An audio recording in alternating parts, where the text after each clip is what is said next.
Welcome back to the Superdome here in Louisiana. You take a look at this series between these two NFC Western Division teams. Rather close, but the Saints have won 7 of the last 8 games. However, they've been close games, and Tim Green, you have to believe today we're in for another close game as Everett, the former Ram, takes on Los Angeles. Well, I think it's going to be a close game. I think that the Saints want to get the running game going against the Rams. Now, the Saints, as we mentioned earlier, they've struggled with the run game, but they feel like that's something they need to establish against this tough Rams defense in order to open up the passing game for Jim Everett. You know what's important in this game? Getting out to an early lead. For the Saints, if they can get out to an early lead and open up a little space, that in recent weeks has tended to take Jerome Bettis out of a game. And on the other side, if you're the Rams, you get the lead, as they did at home against the Giants last week. You just hand it off to Jerome and say, win us this football game. Well, that's right, but the Rams also have to be careful. They got out to an early lead a couple weeks ago in Green Bay, 17-3 at the halftime, and then they tried to sit on that, and they ended up losing the game. So some of the players on the Rams feel that if they do get out to that early lead, they can't sit on it too much. They want to go to Bettis, they want to control the game, but they feel like they need to mix it up a little bit more. Don't lose their aggressiveness. The Saints have won the toss. They receive, and Tony Zendejas is ready to get rid of it for the Rams. Tyrone Hughes back deep for the Saints. Here we go. Hughes from outside his 5. Brought down as he crossed the 20, and that's where the New Orleans Saints will set up.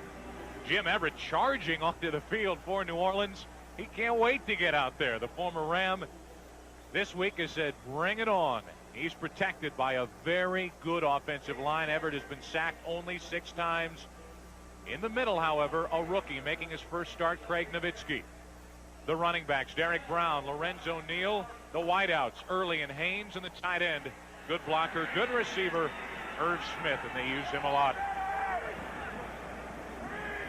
And Smith in motion. And the handoff to Brown.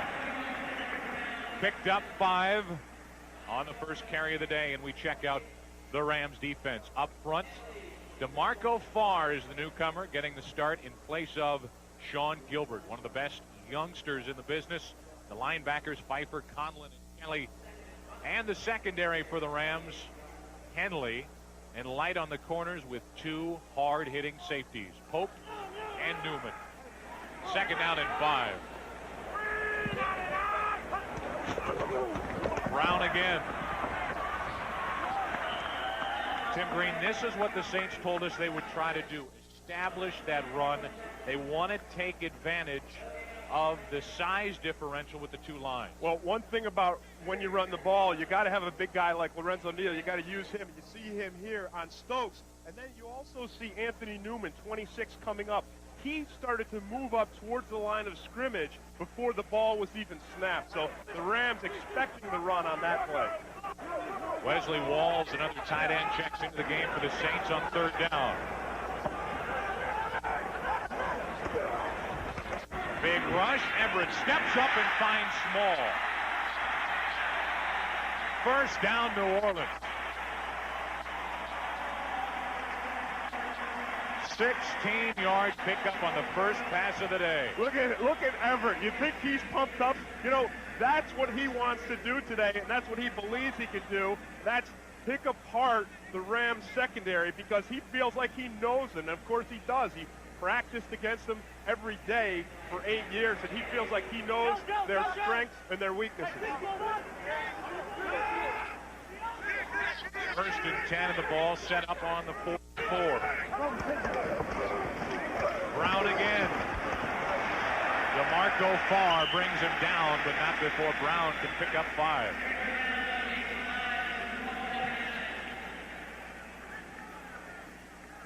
Getting Willie Williams on the right-hand side here, the big tackle who's playing tight end, number 65, into that run game. You see him working there on Robert Young and enabling Brown to get those 5 yards. That'll bring up second down and 5. 65 is over here.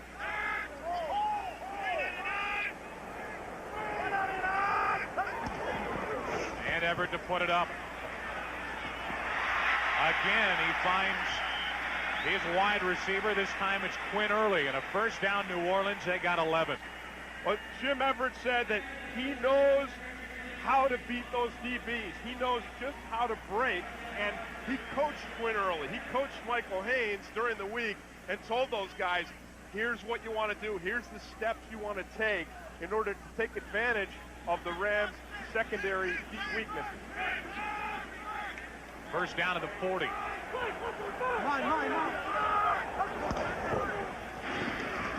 Little reverse to Haynes. He has blocking. First down, New Orleans inside the 30. Did you see Jim Everett just laying out on a block? You want to talk about a quarterback being pumped up for a game. Watch Everett. He hands the ball off, and immediately he starts running out to the side, and he's not going to hang back or anything. He misses the block, but watch him here. Watch him just leave his feet. I mean, he's going for the knockout punch. He came up empty, but the Saints got a first down. 65. Pickup of 12 on that last play, and the Saints are inside the Ram 30. Fake reverse. Haynes.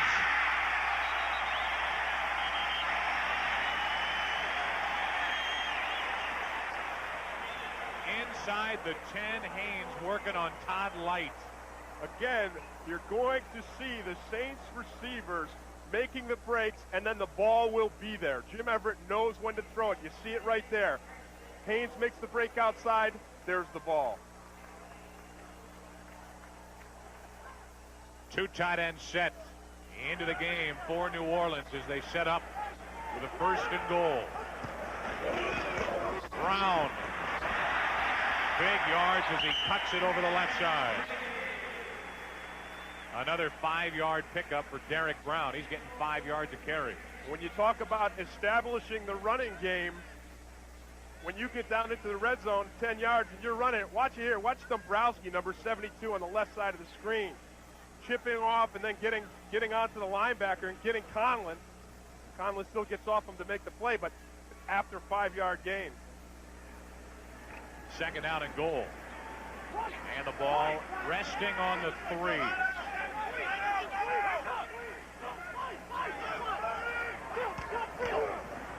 Brown, touchdown.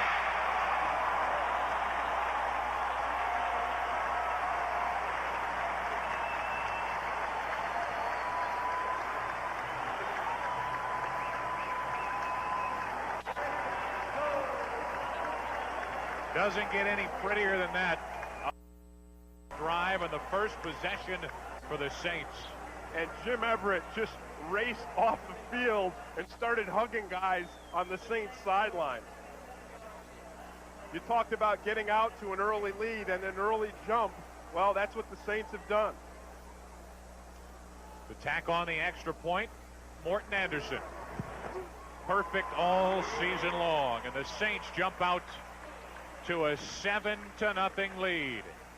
Jim Everett perfect on the opening possession, and then he gave to Brown, and the Saints take a lead.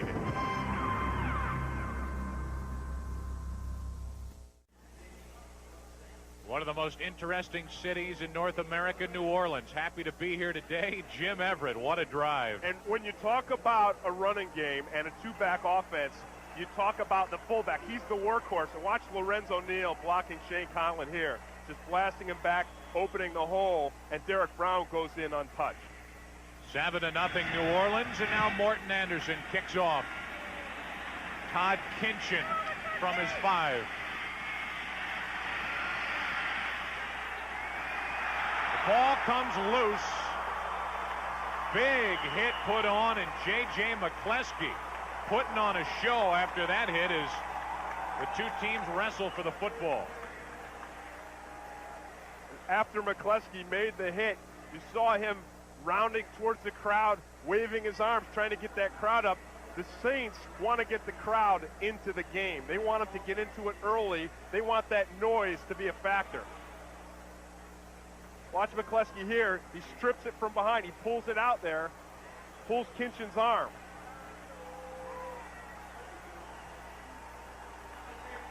The Rams retain possession as they're able to fall on the football, but what a start for the Saints. Hester in motion. Bettis.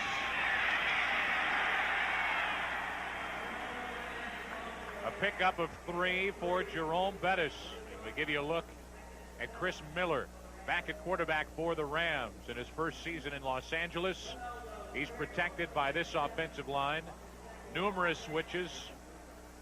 The latest, Chuck Bellin, Wayne Gandy, the rookie from Auburn, out at right tackle. The backfield, Bettis and Griffith. The wideouts, Anderson and Jesse Hester. And the tight end, a good one.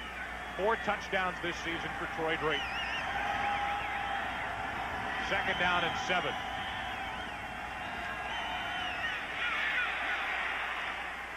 It's amazing that a guy that big can be that tough to find. He's so elusive. Let's give you a look at the defense after Bettis picked up 3. Many switches for the New Orleans Saints defense. Up front, Miller, Warren, and Martin. The newcomer Miller playing in place of the injured rookie Joe Johnson. The linebackers, Turnbull, Tubbs, Mills, and Dixon. The newcomers, Tubbs and Dixon. And in the secondary, Hughes, Buck, Lumpkin, and Spencer, and Tyrone Hughes making his first NFL start today. 3rd down, incomplete. And great coverage by Vince Buck. Miller looking for Jesse Hester. And time for the Rams to punt. Well, the Saints will take this all day defensively if they can get it. If they can stop Bettis on 1st and 2nd down and force the Rams into a passing situation, that's exactly what they want to do. Their defense is at its best when they know the other team has to pass. Sean Landetta back to punt for the Rams with Tyrone Hughes deep for the Saints. Landetta having a fantastic year. Not a good punt. Returnable. From the 35, he's dangerous. And out near the 45, we'll call it the 44. Back to work, Jim Everett. He's perfect so far today. Saints have the lead.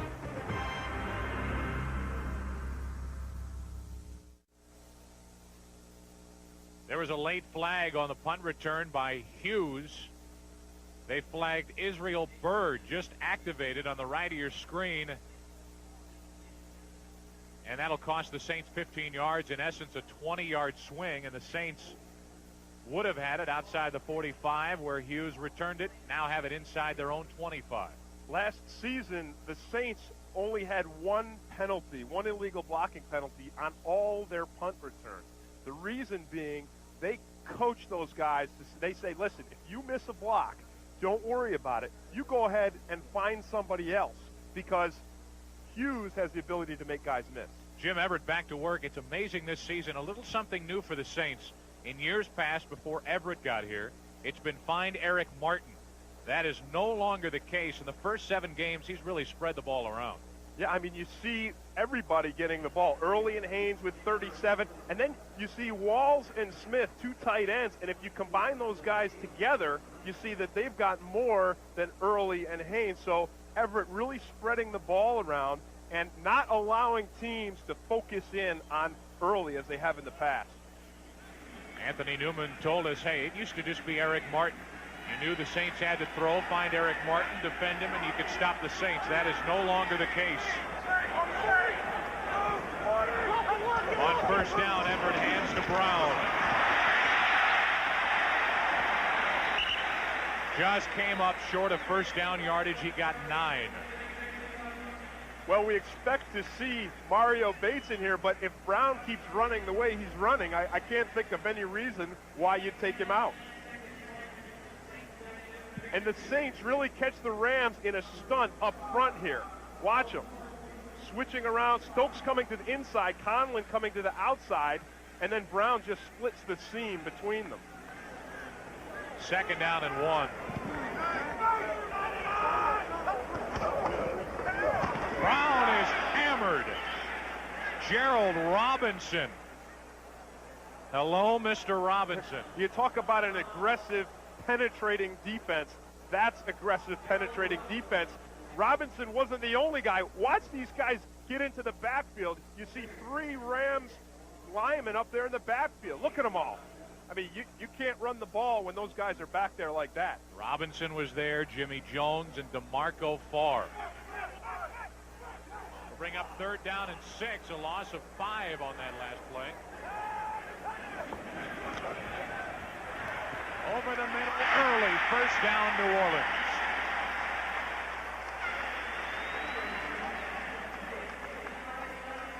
And Jim Everett saw that coming all the way. The Rams blitzed Robert Bailey from the corner, and Everett went right to early on the quick slant play. 12-yard pickup and another 1st down for the Saints. When you talk about familiarity between the defensive backs and Jim Everett, the advantage has got to go to Jim Everett in this matchup. He knows what he wants to do with the football. Absolutely. 1st down. This is Mario Bates in his first carry in the NFL. Back from a broken jaw. The Saints fans are happy to have him back. He got 7. Well, power and speed. And Jim Everett said he hasn't seen anyone who hits the hole quicker from the backfield than Mario Bates. He said he just explodes out of his stance and whack, goes right up through there before you can even blink. Why was Bates out with a broken jaw? Little barroom brawl with his teammates, the best of friends, he and Lorenzo Neal. One of those 2-hit fights. On 2nd down, Bates finds nothing. What do you mean by a 2-hit fight? Well, Neal hit Bates and Bates hit the floor. And that was it for the preseason and his first appearance here today during the regular season. 3rd down for New Orleans as they try to march it down on their 2nd drive of the day. Lorenzo Neal's not even a boxer. He was a wrestler in high school. Still, I guess an imposing force. 3rd and 3 for New Orleans.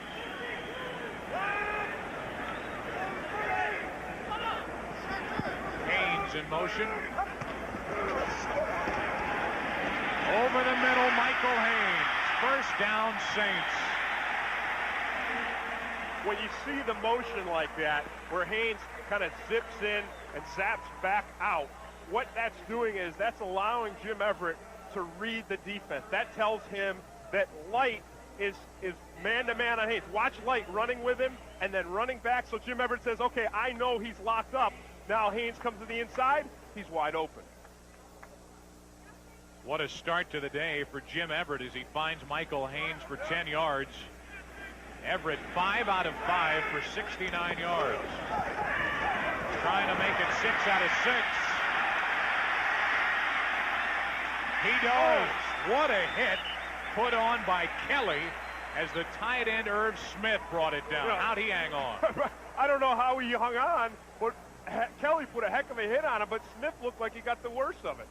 Now, look at the pressure here. You see Young coming underneath, and Everett, does Everett look flustered? Does he look like he's not composed? Absolutely not. Watch this hit here.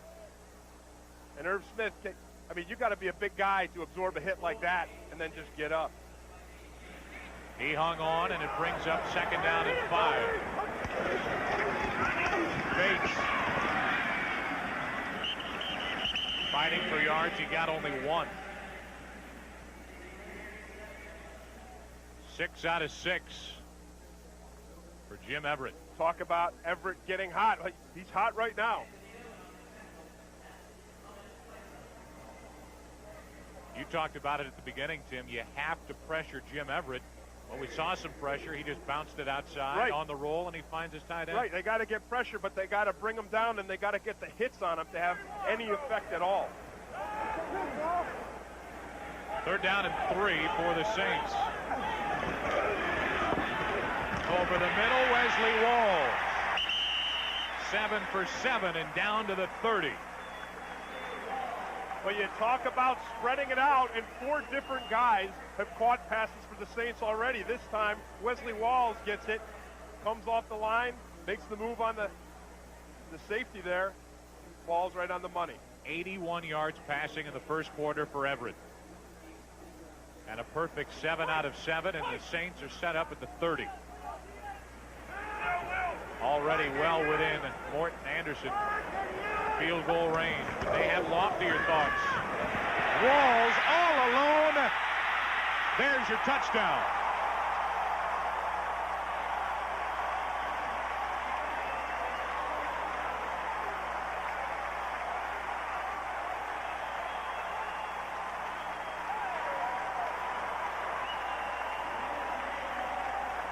I would say those are the loftier ideas, and Everett is pumped. Oh, you can't be more pumped up than he is now. You know, he said that this is the team that said, I couldn't play in the NFL. That says it all right there. Extra point try. Morton Anderson, perfect as usual.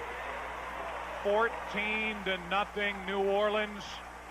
Jim Everett. How good does this feel?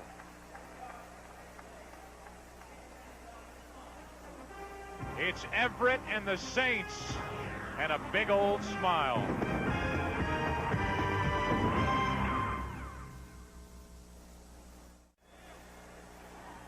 Jim Everett giving the Rams the full effect of that payback theory. He's having a fantastic day. Water's never tasted so good for Jim Everett. Wesley Walls, a big TD reception. The Rams have had 3 plays on offense, and they're down 14-0. Morton Anderson to Todd Kinchin inside his 5. Big yards. And out near midfield across the 45, and that is exactly what the Rams needed. Todd Kinchin, an LSU man, does good at home.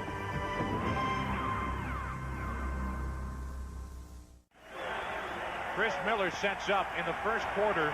The Rams have had the ball for 1:38. New Orleans has had it 11 minutes and 18 seconds. Miller airs it out, and he finds Flipper. Well, their game plan has obviously changed, Joe. The Rams wanted to come out, run the ball, control the ball, give it to Bettis, but they're in a situation now. They're down 14 points. They need to score now. 22-yard catch. That's under his average. Averaging better than 25 yards per. And the Rams set up at the New Orleans 30. Into the eyes of Jerome Bettis. Play action. Griffith out of the backfield. And a nice pickup for the Rams on first down. They got 7. Howard Griffith getting a chance to play. Played collegiately at Illinois, second-year player, and they've mixed him in quite a bit because of what we just saw. Good hands out of the backfield. They like him going to the backfield. Again, on that play, it was the play action. They faked it to Bettis, then just rolled out. That's an effective weapon. When you have a runner like Bettis, you can fake it, and it really opens up your play action because teams have to respect Jerome Bettis up the middle. Second down and 3. Bettis. You need 3 yards. Give it to Bettis. His forward progress will be marked just shy of first down yardage. He got 2.5. Yeah, you need 3. Give it to Bettis. Great job by the Saints defense answering the call and stopping him from getting those 3 yards. Watch the Saints just swarm him. You see black jerseys all around. You see Mills gets in there and Warren. You see Connor on the outside. That's how you have to bring Bettis down. You have to swarm him. Daryl Ashmore, number 77, checks in. He's an eligible tackle. Bettis, first down. Man, is he special. There were hands on him in the backfield, and he picks up a first down. Well, Les Miller took a swipe, and he just picked his feet up. And Bettis, he says he can run like a little guy, but he likes to run like a big guy. He likes to put the hit on people. He can do both. The Rams need a score, and they're moving in. That's the end of the first quarter with our score. New Orleans 14, the Rams nothing. Start of the second quarter at the Louisiana Superdome. A fast and furious first quarter. 29 minutes in actual time off a clock. 15 minutes off the game clock and a 14-0 Saints lead. Now the Rams set up. Bruce in the corner. Touchdown! That was beautiful. A perfect throw, great footwork, and a 19-yard touchdown throw from Chris Miller. And what did Chris Miller say to us yesterday? He looked at us and he kind of had that glint in his eye and the smile on his face. He said, I'd like to throw that deep ball. That's what I do. That's what he did on that play. Not only did he say that, he also said we have specific plays in the game to get Isaac Bruce touchdown catches. Exactly. He said last week that they had the play and he slipped, or they would have had yet another touchdown. This week he didn't slip. Tony Zendejas. Extra point is good, and the lead has been cut in half. What a game. The Rams waste no time as they respond to the challenge set out by Jim Everett. Miller says, Jim, take that.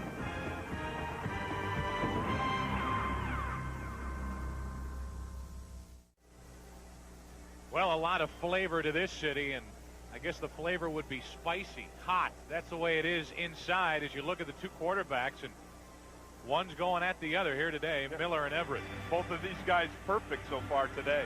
Zendejas kicks it to Tyrone Hughes. Wow.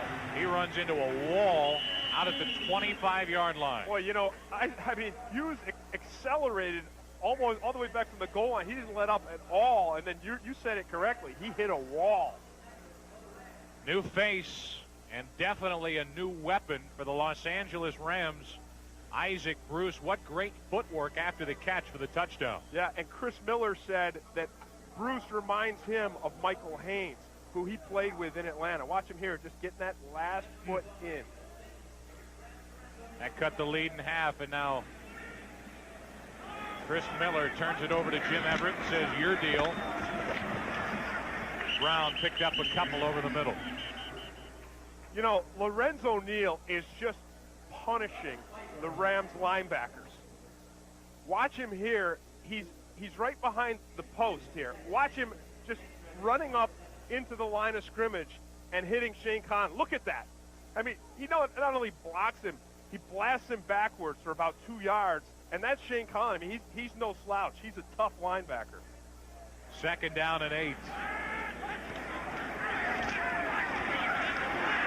Everett deep for Haynes. Incomplete. Light was a step behind, but the ball a bit underthrown. Just a little bit. That's what they want to do. Go deep to Michael Haynes. The crowd loves it. Everybody loves it.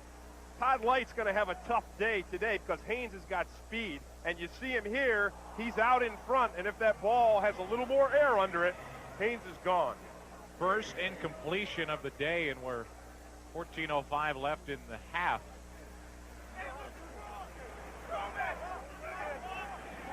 Third down for New Orleans. They need 8. All kinds of time and a completion to Torrance Small. You cannot give Jim Everett time to set up and bounce back there. That's right. And watch Jim Everett here. Just be patient and sit in there. He trusts those offensive linemen. He sees jerseys, Ram jerseys swarming around in front of him. Up, down, over. He just sits there, waits, finds the receiver, finds Small, and goes to him. George Dyer, the defensive coordinator for the Rams. He knows Jim Everett very well. Trying to figure out a way to stop him here this afternoon. Derek Brown, a punishing hit by Conlon, but he picked up 5. Well, Neal ran up through that time and didn't hit Conlon. He didn't hit anybody. He didn't see anybody in his path. So Conlon kind of hanging out like a spy, letting Neal go by and then slipping in behind him, putting the hit on Brown. There's Shane Conlon, formerly with the Buffalo Bills. Been a big addition, second year with the Rams. He anchors that middle. 8th year, played at Penn State. Second down and 5 for the Saints. Brown finds not much. Maybe a yard as he bounced it outside, forced out by Roman Pfeiffer. Well, that's one thing Pfeiffer has, is speed. The Rams say he's got the speed of a defensive back, the size of a linebacker, and he showed his speed there because he's in a foot race with a running back, and he ties him, which is all he needs to do to keep forcing Brown. You see him here? Forcing Brown laterally and out of bounds. Henley helped out, and that'll bring up third down. The Saints are 5 out of 5 on third down here in the first half. Make it 5 out of 6 as Small, the receiver, fell down. And for the first time, Tommy Barnhart on to punt for the Saints. Small may have gotten pushed here. Let's watch him right here in the slot. He's got Bailey on him. And you see Bailey getting the hit on him, but if it's in that 5-yard zone, then he can do it. Small not able to keep his feet in time for Barnhart to punt it to Johnny Bailey.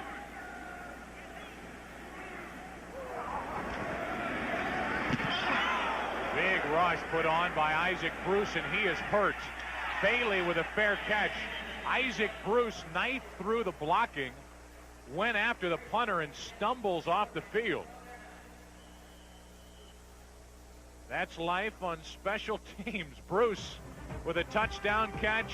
Look at this. This isn't fun.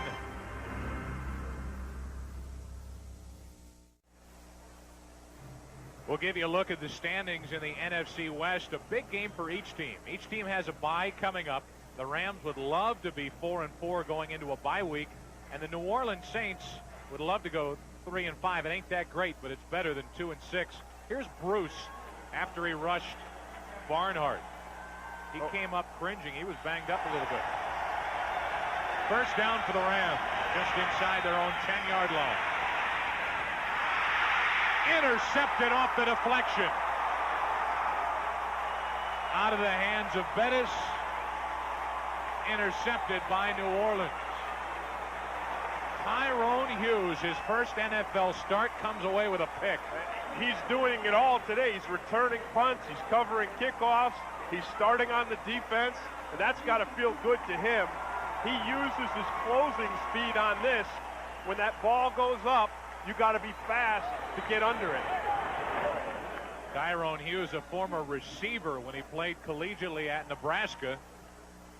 He saw that ball in the air. His eyes lit up, and he comes away with a football, and the Saints are sitting just outside the Ram 10.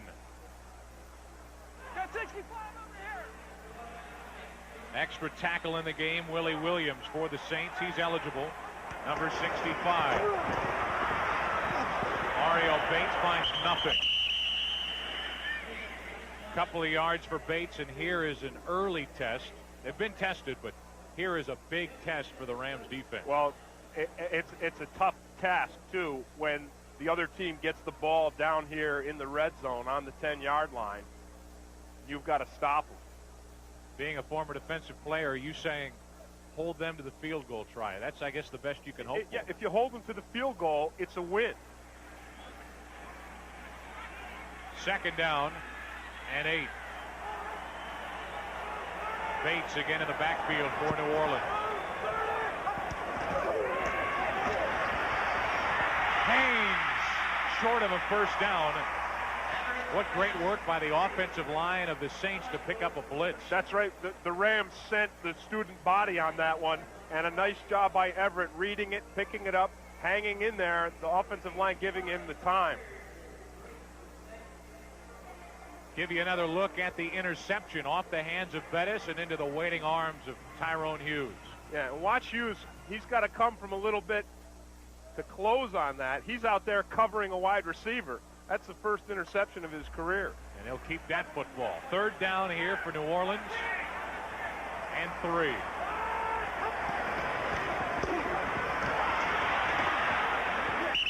Big hit by Newman, and I believe, yes, the Saints came up short. It's going to bring up fourth down. The crowd wants New Orleans to go for it. And it looks like they will. A yard short of a first down. They'll put 3 tight ends now if they're going to go for it. You'll see Willie Williams, 65. He'll be lined up at tight end. Wesley Walls, 85, and Irv Smith, 82. That's their goal line short yardage running offense. Everett calls a timeout. They may rethink this. A big gamble for Everett and the Saints. 4th down when we return.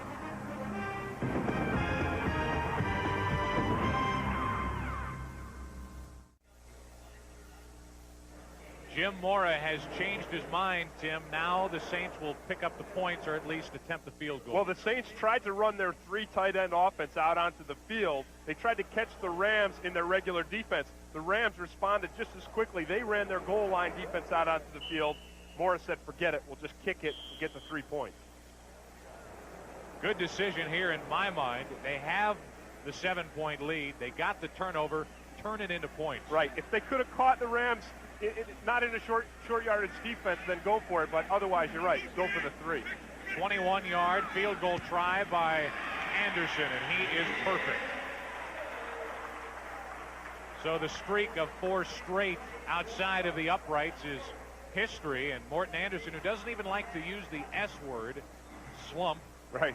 He says he needs to be. He's been challenged. Yeah. So that's gone, and now we'll give you a chance to answer a little trivia. Our Aflac NFL trivia question: who holds the NFL single game record for most receiving yards?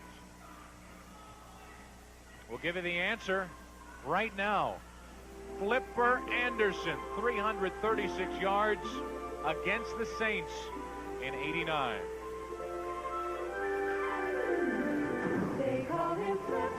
Who was the quarterback? Jim Everett. And Flipper Anderson had his career day, a record-setting day. He's still in a Rams uniform. Everett on the other sideline.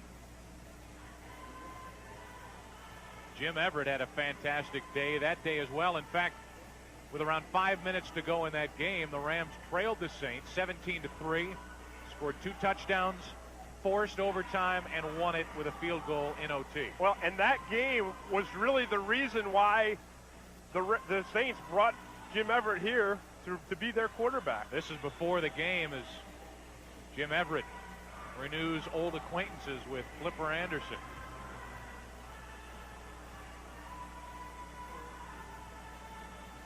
I think at times the media paints it as a hate situation back and forth, but that is not the case with these individual players. Everett on one side, the Rams on the other. There still is a great deal of respect between these two sides. Between the players, there is. I think the bad feelings are really from Jim Everett towards the organization itself, which is only natural. Morton Anderson ready to kick it away as the Saints have a 17-7 lead. Bailey and Kinchin back deep. And that kick heads out of bounds, and the Rams will have the ball at the 40. We now take you to Hollywood and talk to James Brown. James.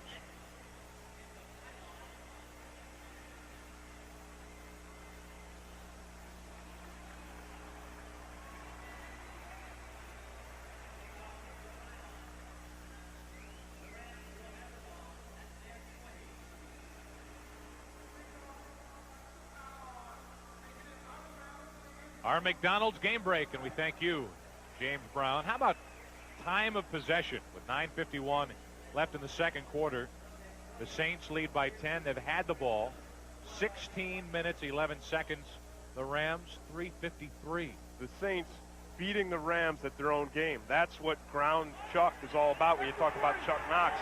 They like to go on the ground, eat up the clock. Bettis and Griffith in the backfield behind Miller. Jerome. Even when you stop him, he picks up 3. He does, but again, the Saints defense answering the call. And you talked earlier about the new players that they have in there. And you've got Tubbs. You see him here right in the middle. Watch him on this play, filling up. And he's a big guy.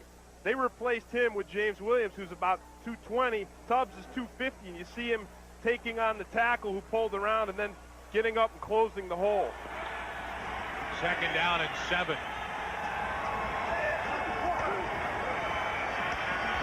Safety blitz. The Rams pick it up.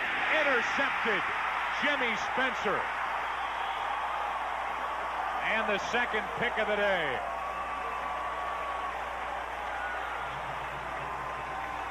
Tim, the Saints brought a safety on a blitz, and they still seem to have 10 people back in pass coverage. The Saints, at this time of year last year, were +6 in turnovers. They had 6 more turnovers going their way than anybody else. Watch him here. There's Lumpkin, and he gets picked up. He gets on Miller. I mean, that's coverage. That is coverage. They had 2 guys over the top, 1 guy underneath. Miller, a little pressure, tried to force it in, and his second interception of the day. Jimmy Spencer picks him off.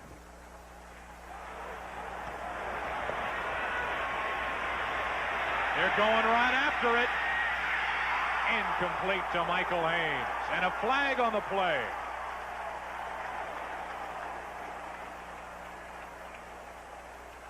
Todd Light back defending for the Rams.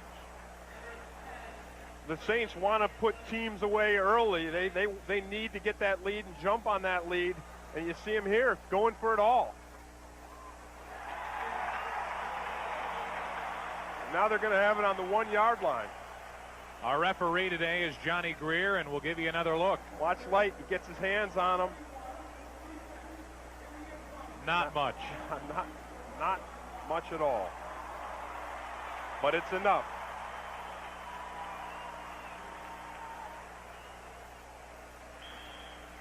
Extra tackle on the line for the Saints. A couple of fullbacks in the game behind Everett.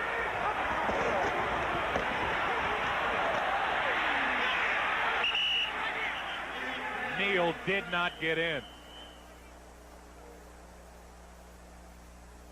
It wasn't because he didn't try.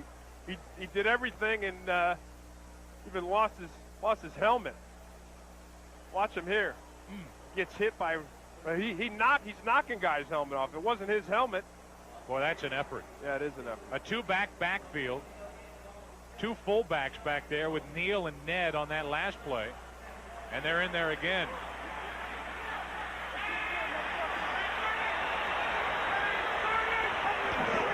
Second and goal. Neal comes up empty. In fact, he just did get back. Now the ball pops loose. Yeah, there's no whistle. There's no whistle. And the Rams down the sideline. Toby Wright will coast into the end zone for a touchdown. And this crowd is shocked. And so is the Saints offensive team. They're looking around. They expected the ball to be whistled dead, but there never was a whistle. 99-yard fumble return for a touchdown. How about that defensive stand for the Rams? They shut them down on the first play. Helmets are flying. And then on the second play, you watch Hope come off the corner right here. And look at him coming in behind. And he just pulls that ball up out of there. Now that ball's loose. And you see Wright, he just hops on it and keeps going. And the crowd able to see the replay here at the Superdome, and they can't believe it. But no whistle, and a 99-yard fumble recovery returned for a touchdown. Now Zendejas makes it a 3-point game. So you go from a situation where the Saints could blow this game wide open. The Rams defense, one of the better young defenses in the league, takes it away and turns it into 7.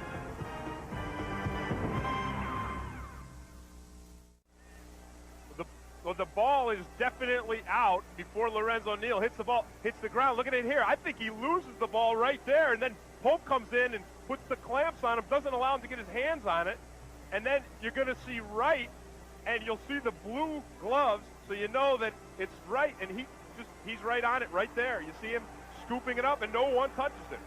And they officially call it a 98-yard fumble recovery, returned for a touchdown, and Toby Wright needs oxygen. Well, when you run 98 yards and you're not used to it, you go over for a little bit of oxygen. Absolutely. And then you put the strap around your head.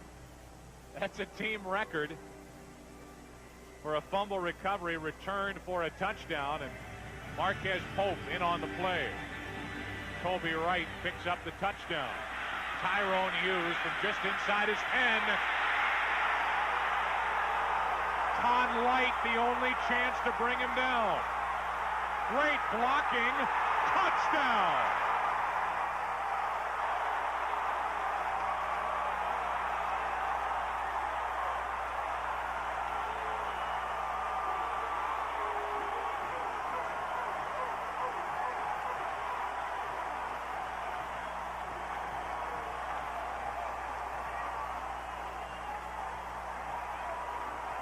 From a 98-yard fumble recovery, return for a touchdown, to a 92-yard kickoff return by Tyrone Hughes. What a block downfield by James Williams. Really, I mean, Hughes makes the great run with the speed, and you see guys, Saints open it up everywhere. Then watch Williams. He hits the kicker, knocks him off, and then he gets on Light and really makes it go in for the score. Look, he knocks him right off of his feet.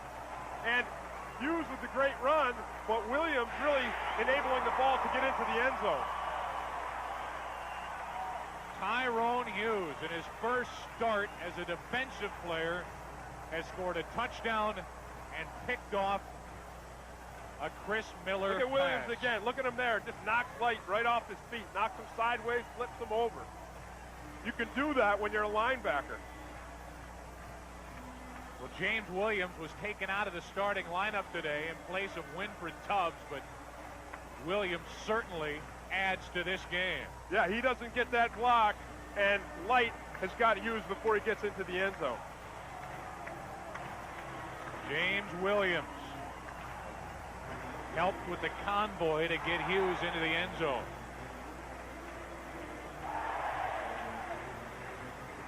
In less than 20 seconds, 2 touchdowns, 1 for each side, and the only reason it took as long as 20 seconds, it takes about 10 seconds to run down the field.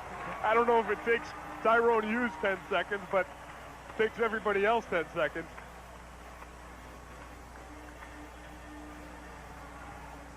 Takes me 11. What a game. What a game. back and forth, and now back to a 10-point game at 24-14. You want scoring, you want hitting, you see scoring, back and forth, long runs, hitting, helmets are flying, guys are flying all over the field, and then if you get a crowd that's into it like they are now, you've got everything you want in an NFL game.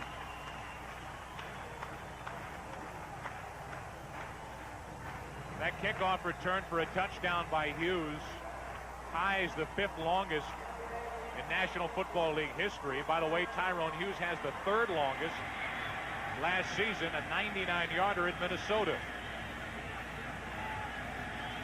Mel Gray of Detroit with a 101-yard kickoff return for a touchdown. Here's Kinchin. Back the other way, outside the 30, outside the 35.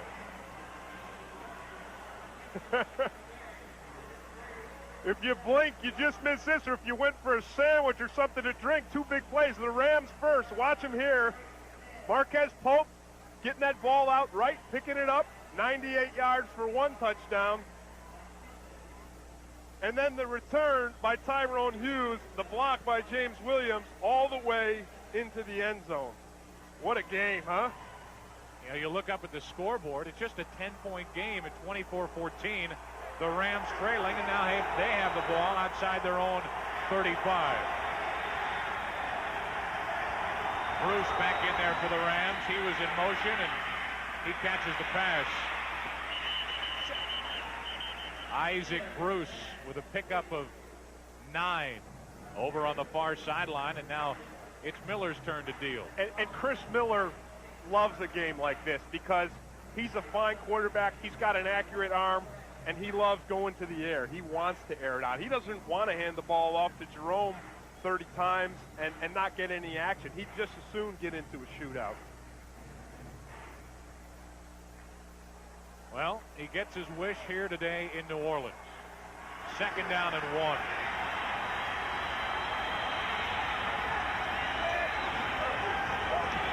Play action.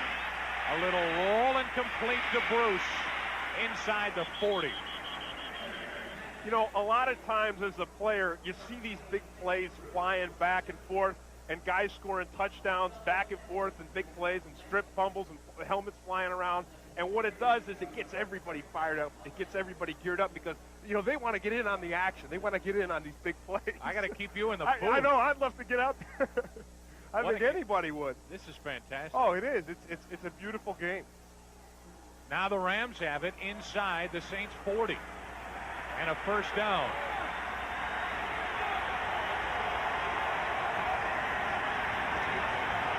Bettis. A pickup of 3, and that's been about it with every carry for Bettis, 3 yards or less.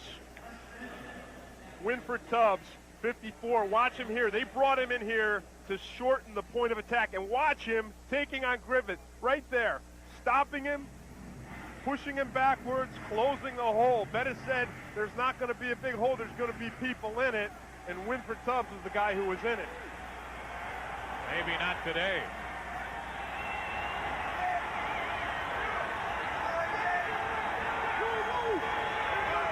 Great, the tight end in motion. Miller throws it away. Chris Miller on a roll, felt a little pressure and just got rid of it. You saw Lumpkin get tangled up there with the receiver, and normally when a defensive back gets tangled up, the receiver falls out of bounds. It looks like he tackled him. You hear a lot of boos, but nobody's going to boo it because Lumpkin's a Saint, and this is the Saints' home.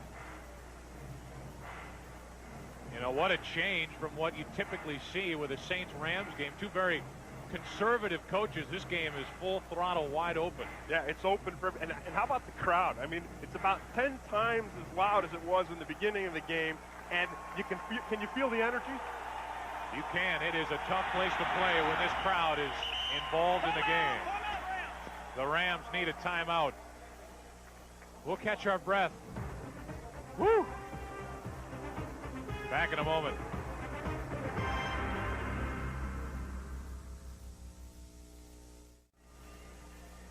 Well, if you don't get enough action in this first game, A, there's something wrong with you, but B, we invite you to join us for the second half of our doubleheader. A couple of good ones, a few good ones. Atlanta and the Raiders, Dallas and Arizona, a rematch of that game from a couple of weeks back that belonged to Dallas, and Tampa Bay and San Francisco as the 49ers try to stay out in front in the NFC West. And I guarantee you the guys in the Atlanta locker room out in L.A. right now are watching this game. You know a few of those guys. You want to say hi? Hey, guys. 3rd down and 7. And action on the line. Flags fly, and we'll check the call. Well, Clarence Jones jumped. False start. Prior to the snap, 72, offense. Still 3rd down. And Clarence Jones jumped, but no Saints defenders were in the neutral zone. Now, that neutral zone rule, if one of those guys gets in there and he jumps, then it's offsides against the Saints. So there was some movement, but it was all Jones.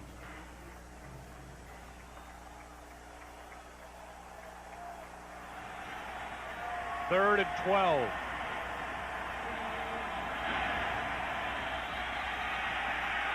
Miller steps up. Now he has to run it, and well short of the first down yardage. Short by a couple, and now the Rams will send in their field goal unit. Well, the Saints D-line on that doing a nice job of closing the pocket, but Miller kind of slips out of a little seam. They had a stun up the middle. 2 outside guys closed it in, and they opened it up, and Miller took advantage of it. Tony Zendejas on to try the field goal. 48-yarder. His long this season, 37.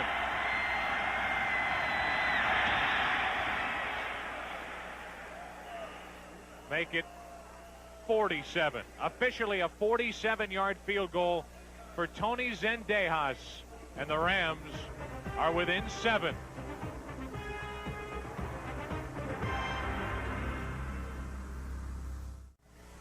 These cheerleaders are going to be worn out by the end of the day with all the cheering they've been doing. There's a lot to cheer for. 24-17 here in the first half. Still 4:44 left to go here in the second quarter. That was really a big kick by Zendejas, the longest one so far this season, and also really closing the gap, bringing the Rams to within 7 and keeping this a back-and-forth game.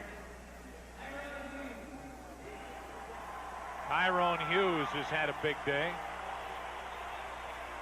An interception, a kickoff return for a touchdown. Now we'll get another chance. He said after last year he went to the Pro Bowl as a return man. He says a lot of times teams will kick the ball away from him, not allowing him to make those big returns, but he's already got one today. They kick it right at him. From back near his 2. To outside the 30. What a day for Tyrone Hughes. He'll sleep well tonight.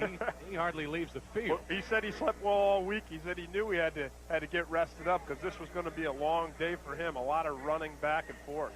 He plays on the kickoff coverage, kickoff return, and on the defense, getting his first start at a corner for the Saints. That is really a difficult task because on those coverages, you're running the length of the field. On the return, like he just did, he runs the length of the field. First down, and with this new rule, this could very easily be against Los Angeles. Yeah, it will be. Yes, Rofe jumped back, but Stokes jumped in. Yeah, well, Stokes had to be in the neutral zone because if Jimmy Johnson was the guy who jumped into the neutral zone, then Rofe will be offside. It has to be the guy directly across from you. We have a neutral zone infraction. Defense. Still first down. It's on Stokes, number 60, who plays across from Willie Rofe. You know, you don't hear a lot about it, but this offensive line for the New Orleans Saints is fantastic, especially in protecting Jim Everett. He's only been dropped 6 times. Well, people don't talk about him a lot because they're 28th in the run, but as far as pass protection goes, they're as good as anyone. Everett overshoots Michael Haynes. That's what we're talking about right here. You look at the Saints, running game 28th, that takes some wind out of your offensive line, but then that pass protection second only to Kansas City. You figure that on sacks per passes attempted. 65 over here. That's right, they've only given up 6. Second down and 5. Derek Brown doesn't find much as he tries out the left side. He picked up 1. The left side is where the Saints want to run against the Rams because they've got Fred Stokes there, and he's only about 260 pounds. Then they've got DeMarco Farr there. He's only about 270 pounds. So they feel like this is where they can run into this area, and they bring Irv Smith across to get another blocker in on the game. But not that time. Good push by the Rams defensive line, brings up 3rd and 4. Wide open and incomplete. Derek Brown, the intended receiver, he had the yardage, he forgot the football. Either he forgot the football or he heard the footsteps because one of those Rams defensive backs was coming and coming hard. And Jim Everett, he got rolled up on this. Talk about putting pressure, putting heat on him. That's what you have to do. And even though that's not a sack or a hurry, he still felt it. Second punt of the day for Barnhart, returned by Bailey for just a couple. And the Rams will have the football, trailing by 7 at their own 17-yard line. Well, this game for both teams was a must game, and I thought it was neat the way Everett put it.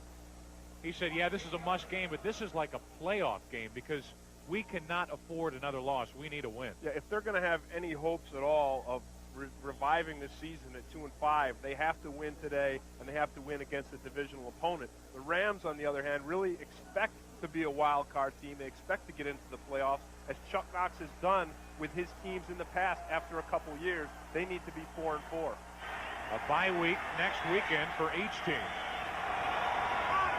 On first down, Miller tosses to Bettis. Not much at all. He got 2. Bettis likes to run straight up the middle. That's where he's most effective because he's so big and so powerful. He gets that momentum going forward. That's what he likes to do because then he can blast guys backwards. But here, he's going sideways, and you see the Saints taking advantage of it. They're coming sideways. He's going sideways, and he doesn't get the kind of yards you expect. Not at all. Only 18 yards in the first half.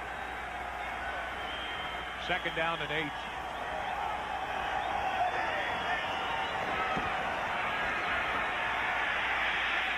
Bettis has some blocking and has a first down. He's a killer in open field for those defensive backs trying to bring him down, and Tyrone Hughes, it looks like he got the worst of it. Yeah. Bettis likes to get on the perimeter. He said he likes those screen passes out there. He can catch the ball, and he doesn't have to run sideways. He can run north and south like I was talking about before. But when he gets out there on that perimeter and he's running north and south, he's running against a smaller guy. He says he likes to stay away from those defensive linemen. Only his second year from Notre Dame. The way his body takes a beating, he probably feels like it's year 5 in the NFL. On first down, Miller airs it out, looking for Flipper Anderson, and they come up empty. Good coverage downfield by Vince Buck, and a flag back near the line of scrimmage.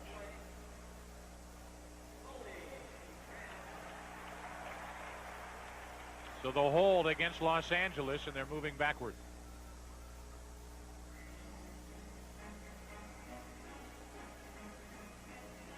Not much of a decision here. You have to push him back. Johnny Greer gives us the call. Holding, 72, offense. Still first down. Watch it here on Ronaldo Turnbull. He gets that hand up underneath his chin, and he hangs on and pulls him down. That's a good hold by Clarence Jones. Good effort. You're going to hold. Yeah, do it all the way. Just grab him around the neck, hang on, and pull him down. That'll bring up first and 20. Bettis, flag on the play again. We may have another hold. Flag was thrown by the umpire.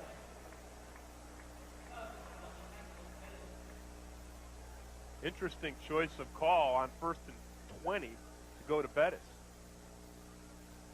And again, it's against Los Angeles. Now it'll be first and 30, and I don't think they'll go to Bettis again.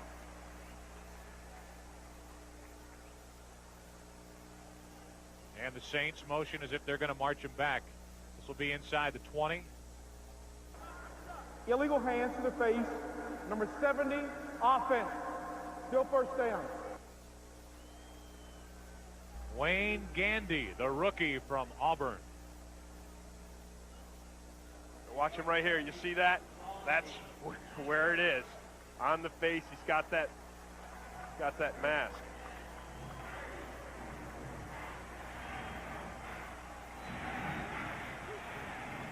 So a first and forever for the Rams. Inside their 10, first and 30. And we're to the 2-minute warning. 2 minutes left in the first half. Each team with 2 timeouts remaining. And the Rams with a first down and 30 facing them when we return. The Saints have a lead.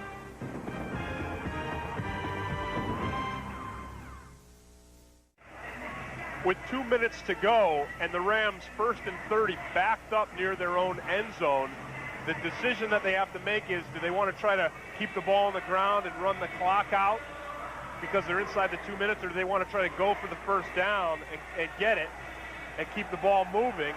You know, Tyrone Hughes with him back there as the Saints punt returner makes you think you want to get the ball out of there.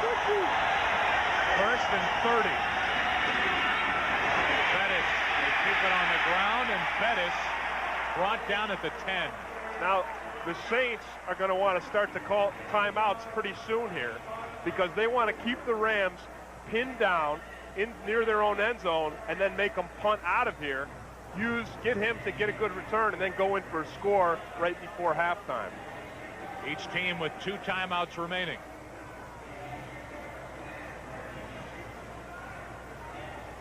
Clock now under 1:30. 2nd and 29 after Bettis picked up 1.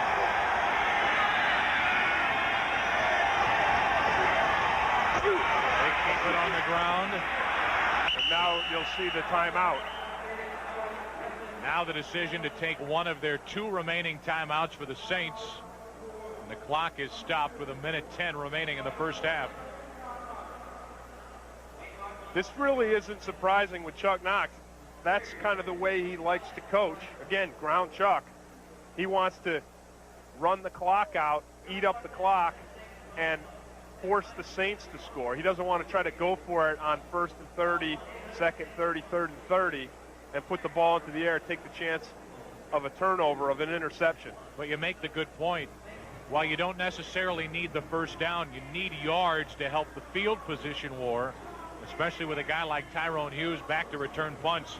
It can be dangerous. Yeah, I mean, you're kicking from your 15-yard line. He's going to be getting the ball about midfield. Coming up on the Dockers halftime, James and Terry will have all the scores and highlights. Plus, we'll look at the year's best catches in a new edition of Big Bayous. That's all coming up next on the Dockers halftime. That really doesn't have to do with the bayou down here. That means when they catch it, they're Bayou. That's a creative group back in Hollywood. They're working hard. 3rd down and 24.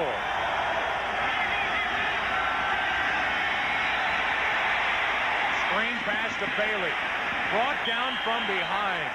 And that's the veteran Frank Warren out to help out on the tackle. Well, Frank Warren is a hard-working guy, and you know he's working hard when you rush the passer and then you get out on the screenplay to make the tackle. Sean Landetto walks into the action. He's had a good season.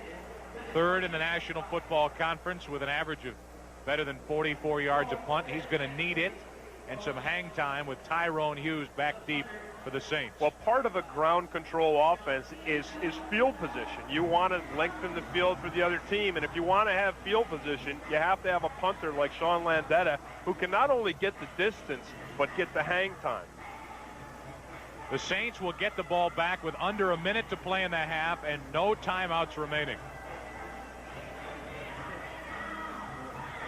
You remember the Saints had to take a timeout early on a 4th and 1 down near the goal line when they rethought their position and instead of going for it, tried a field goal. Well, you always want to use your timeouts when the other team's got the ball, because when you've got the ball, you can throw the ball out of bounds, run the ball out of bounds, and stop the clock that way. Landetta, beautiful punt. High, hanging spiral, and Hughes back inside his 30. And into Ram territory.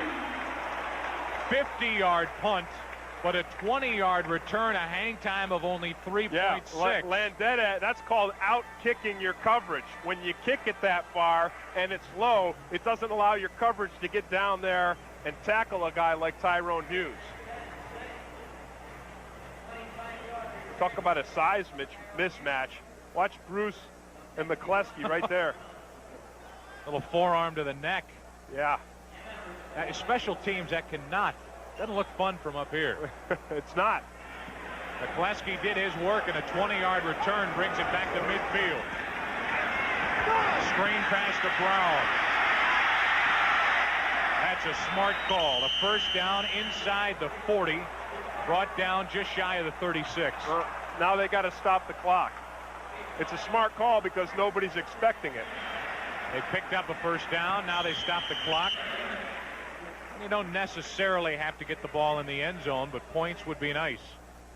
Yeah, it just helps the momentum going into halftime. You always want to be the last team to score. A factor to remember, the place kicker for the Saints, Morton Anderson, an NFL record 22 field goals from 50 yards and beyond. It's an NFL record. However, he's missed 9 of his last 10 from 50 yards and beyond. They'd like to get the ball to at least the 30. Yeah, but Jim Morris says if it's 50 or beyond, he'll still have him kick it. Looking for Walls, the tight end, and Everett came up short. Anthony Newman, number 26 of the Rams, had nice coverage on Walls. He was right over the top of him, and that forced Jim Everett to put that ball in there low and in front of Walls, but he put it in a little bit too low and a little bit too in front. Right now, you're talking about a 53-yard field goal, which is within Morton Anderson's range. Well, Jim Morris said he's getting paid the big money. He's the big kicker, over $1 million a year, and he says, I'll use him. He's an offensive weapon that I will use. 3rd and 10. Flag on the play as Walls is forced out of bounds shy of a first down. But again, a flag from the secondary on the play. And it was really important for Walls to get out of bounds on that play. He didn't know that there was a flag, but if he didn't get out of bounds, it would have been 4th down, 18 seconds left on the clock. Now your field goal team's really got to sprint out there. This is against Los Angeles. The Saints will be within field goal range no matter what happens with this penalty, where they decide to take the ball. Again, only 18 seconds left, no timeouts. So a big decision here. You take the play, it's 4th down. You take the penalty, it's 3rd down. If it's 4th, if they take the play, the ball is set up just outside the 27. So you're talking about a 44, 45-yard field goal. 28 defense. 1st down. It's a face mask and an automatic first down, so they take the penalty. Well, watch Bailey here on Torrance Small. Oh, boy, that wasn't much of a mask at all, was it? I mean, his fingers just tapped that bar. But you know what it did? It turned Small's head. And when the official sees the hand on the face and the head turned, he throws the flag. So the decision is made. They're going to try another play from scrimmage as they take the penalty, 5 yards and an automatic first down.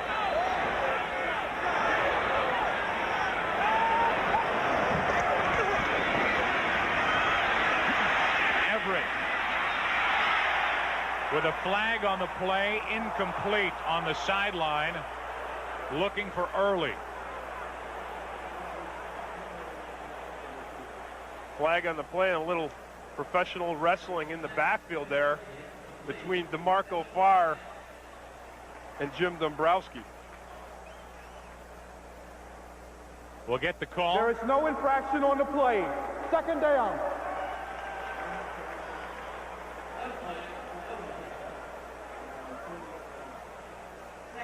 The call here could be, and we didn't get a real good look at a late hit or roughing the passer, but Everett was outside of the area between the tight ends and he was on the run. If he sets up, then he's protected again, but if he throws on the run, he's fair game. That's why the flag was picked up. Quick hitter out to the sideline, and Early did step out before he got the first down. And the Saints aren't going to play around with it any longer. 7 seconds left, and they bring on number 7 to try the field goal. Well, the whole thing worked out good for the Saints because they picked up 5 yards. If they had not taken the penalty and they were 4th down on the 27-yard line, would have given Morton Anderson, like you said, a 45-yard kick. Now they've got it 5 yards further up, so he's only got to get it from 40. This is a 40-yard field goal try for Anderson. 3 for 3 in this range this season. Make it 4 for 4. Does he have a leg? Does he have a leg? He has a leg. And the Saints have a 10-point lead again. The weapon is back for the Saints. No more S word. You see Ulenik in there, number 62 as the center. He's not playing in the regular downs, but he's in there snapping because his replacement is Wesley Walls. Wall's not as big a guy as Ulenik, and you want that big, heavy guy in the middle to keep the surge from the Rams defense from coming up the middle and blocking the kick. Couple of field goals for Anderson today. He's been perfect this afternoon. After coming in, having missed his last 4. That's over with. And now the Saints will kick it away. And it will likely be the final play of this wonderful first half.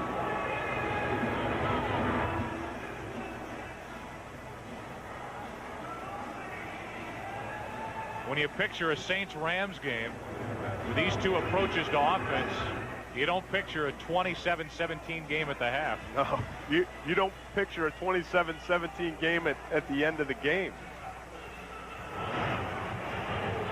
13-10, okay. It was more than that after the first quarter. Morton Anderson will kick it away. And will likely knuckle it or squib it to the Rams receiving team. First quarter here in New Orleans, I'm told, took 29 minutes. The second quarter, an hour.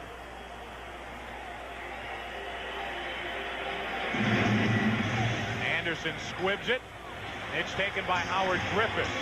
And that'll be the final play of the first half. We'll catch a breath, take a break. The end of the first half, the Saints lead by 10. Stay tuned for the Dockers halftime next.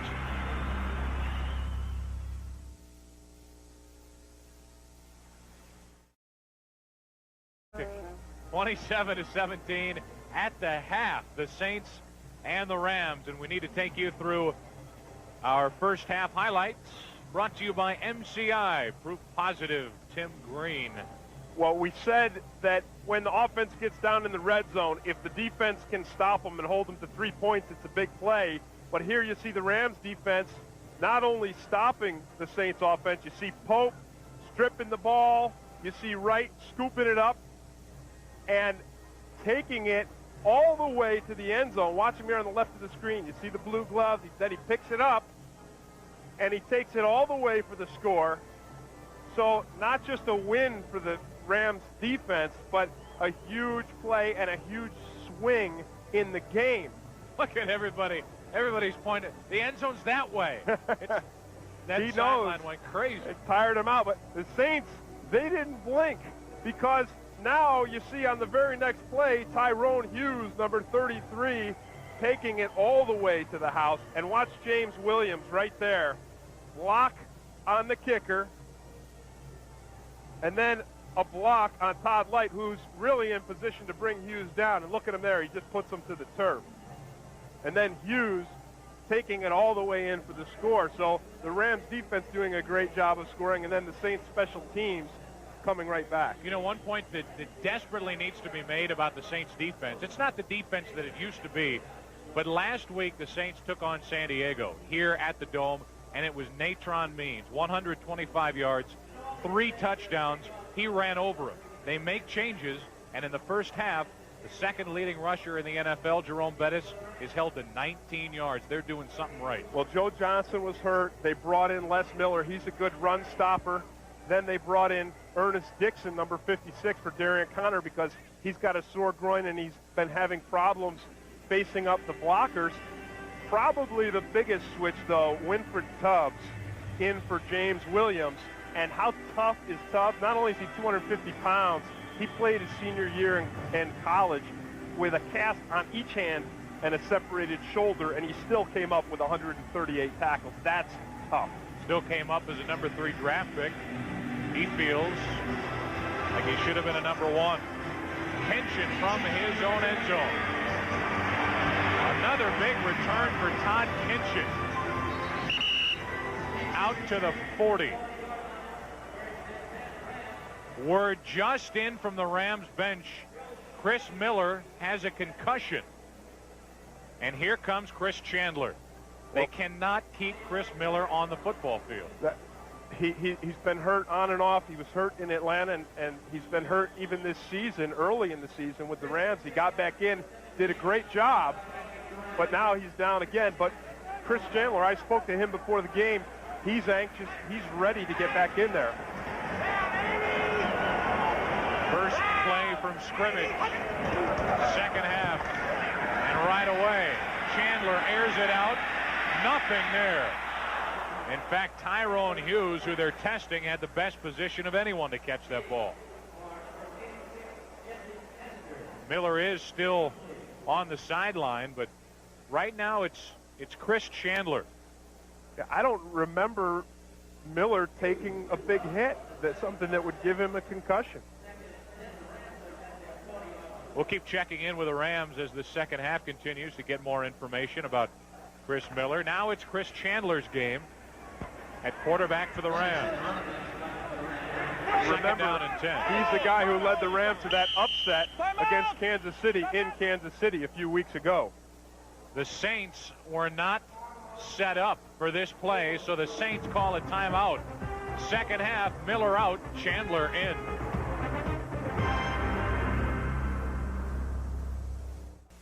Opening moments of the second half, and again the story with Miller. We're being told from the Rams bench out with a concussion that he evidently suffered near the end of the second quarter, although we've gone over the tape and really can't find an area where he was put to the turf hard or hit hard. So it's a strange occurrence that he's out. Well, our guys are going to, I'm sure, keep looking for it, and you'd wonder if there's another reason. What could it be? And the only possible thing that could even enter into your mind is the 2 interceptions. But otherwise, Chris Miller doing well today, 7 of 11. 88 yards and a touchdown. And really, that one interception had nothing to do with Miller. It came up off of Bettis' hands, and Tyrone Hughes closed on it and scooped it up. Officially, the Rams have not been sacked today. Obviously, quarterback can be hit after the play and dropped. Second down and 10 for Chandler and the Rams. Hester, incomplete. Great coverage. James Williams, a linebacker, back deep in coverage. And he helps out. That's great work. Well, they replaced James Williams with Winfred Tubbs in the run game. But Jim Morris said they love James Williams to be in their pass defense because he's got great coverage abilities. And you see him right there. He's on top of it. And then you see Lumpkin helping put the sandwich move on Hester. Williams was step for step with a wideout, Jesse Hester. That brings up 3rd and 10, and the Rams are 1 out of 4 on third down conversions today. Chandler steps up, incomplete. Great coverage by Jimmy Spencer. He got the hand around and knocked it away from Flipper Anderson. That was picture perfect, wasn't it? The way Spencer just reached around and just knocked it right out at the last minute. Watch him here. This is perfect. And you got to stay off the guy's body. Watch it. Look at that. He just edges around and throws that hand in there and knocks the ball down. Great work by Jimmy Spencer, and time for Sean Landetta to give us his 3rd punt of the day. Tyrone Hughes back deep. One of the best in the league. Pro Bowler a year ago in his rookie season. On the run, he's dangerous. He lost the football, and it ends up in the arms of Torrance Small, and Tyrone says, Torrance, thank you. And that was not a hook and lateral play. That was a strip right there. 40-yard punt, 14-yard return for Hughes and Small.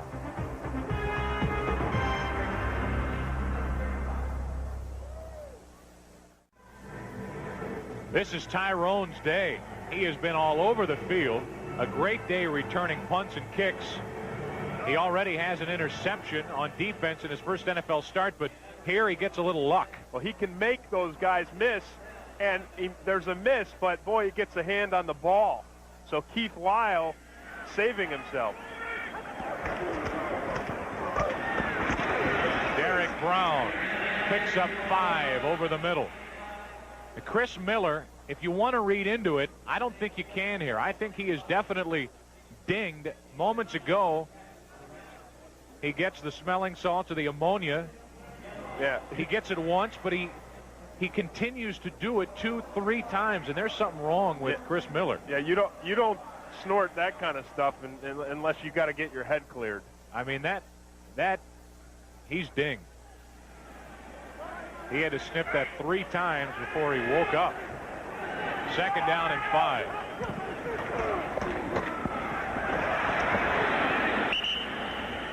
Pickup of 2 for Derek Brown.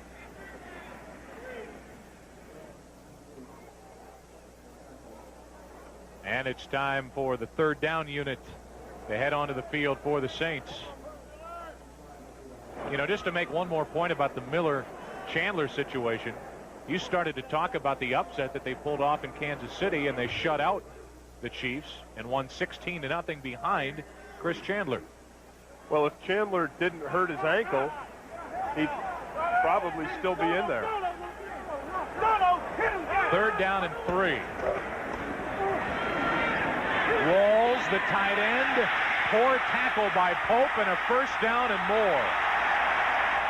Well, you don't see Marquez Pope do that very often. No, he is usually laying the knockout punch on anybody. He doesn't care the size of the guy.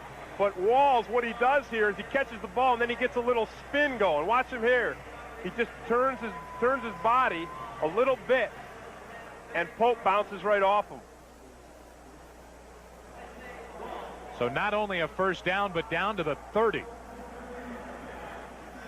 And that big stick didn't work for Marquez that time.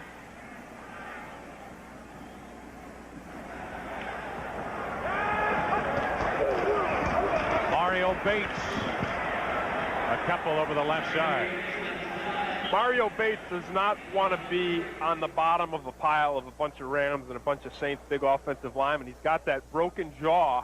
And I talked to him before the game, and he showed me he's still got some hardware in there, and it doesn't allow him to wear a mouthpiece. Now, if you play the game of football with a mouthpiece all your life, then you can't stick it in your mouth because of this gear. It's just a different way of playing the game. And he said he didn't know how comfortable he was going to be doing that. Got one hanging off there. You wonder if he changed his mind midway through the 1st half. Maybe he did. Said this isn't going to work. On 2nd down, Derek Brown loses his footing after he picked up a couple.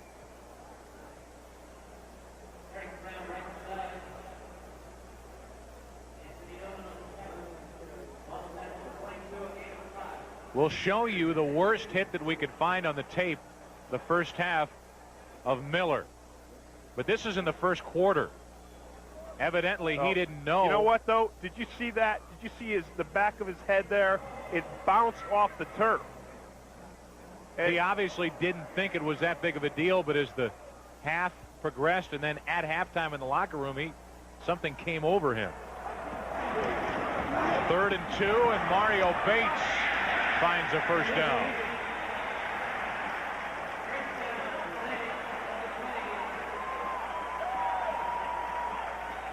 Good. Watch it again here. Watch Chris Miller's head bounce right there. Look at that. You see that? And then his head just bounces right up. I mean, that's a hard hit. Again, this is back in the 1st quarter, and Miller right away trying to shake out the cobwebs, and now he's standing and only watching. Well, that's why we were trying to figure out what was going on, because we were looking in the 2nd quarter. Bates, a big hit from the secondary. Marquez Pope came up, but Bates picked up 5. That's a big stick by Marquez Pope. Well, whether he's got the mouthpiece or not, it still hurts. Mario Bates said that he feels that his jaw is still aching. So when he takes a hit like that from Marquez Pope, it has an impact on him, has an effect on his psyche. Saints leading by 10, have a 2nd down and 5. Bates, a flag on the play as Bates is brought down shy of the 5. Tackled at the 6, but we'll check the flag, and this may come back. This will come back.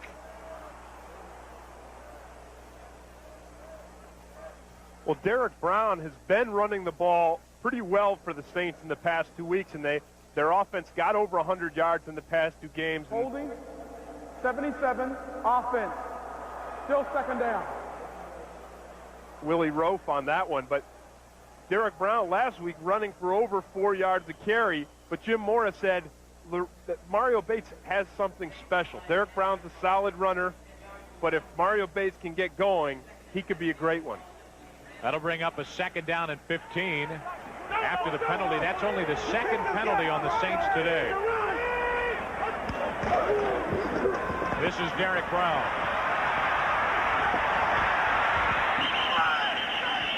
And they're going to call him down back where his knee touched.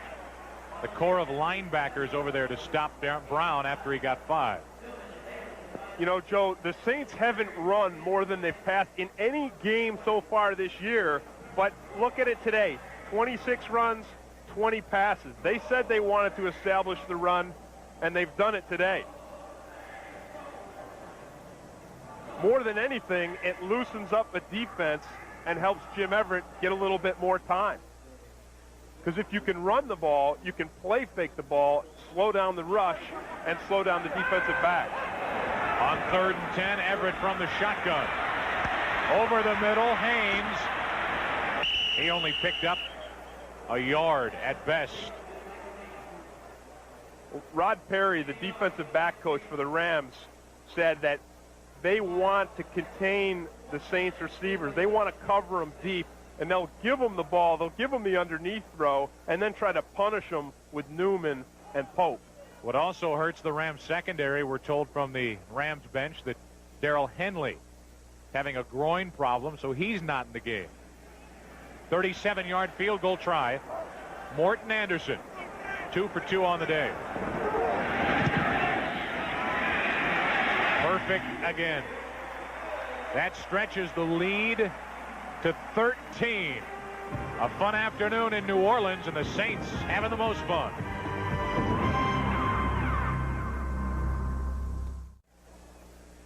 One of the best defensive backs in Ram history, Rod Perry, now the coach of the defensive back group for Los Angeles. With him from 75 to 82, played in Super Bowl 14, the 2-time Pro Bowler.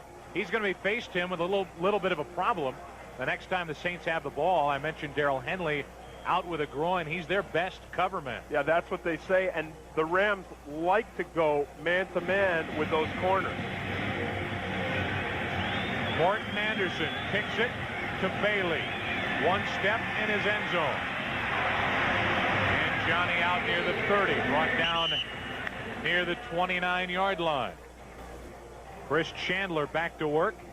An injured player down on the field for New Orleans. Steve Rem a bit banged up after that kickoff coverage for the Saints. It's midway point of the season, so you start to have guys get banged up, and both sides have guys banged up, offense, defense. The Rams, Jackie Slater, he's their right tackle. He's banged up. But what that did is that enabled them to put Wayne Gandy, here's Rem, but it enabled them to put Wayne Gandy, their first-round pick this year, in as a replacement for the hurt Slater. And, you know, when he started the season, he was going in and spotting a few times, and he had some problems with penalties. He had a where he wasn't reporting in the line of scrimmage, and it got a touchdown call back in the San Francisco game, and then he had a critical holding call when the Rams were down on the goal line against Green Bay. So he was getting a lot of criticism in the media, and it didn't seem to faze him at all, did it, Joe, when we spoke to him yesterday? This kid is one who can deal with criticism. Man, he's just got a great outlook on life. And I asked him, where do you get it? And he said, my mom always told me that trouble ain't going to last always. And when he was in high school, he said his team was always losing. They lost every year he played. His senior season, they were 1-7. It looked like they were finally going to win another game, and they got behind. He said he walked over to the sideline, sat on the bench, and he started to cry. Everyone asked him, what's wrong, and he said, I don't know, I feel like a loser. Well, he is not a loser. A number 1 pick of the Rams in the NFL. Right now, we take you back to Hollywood and check in with James Brown.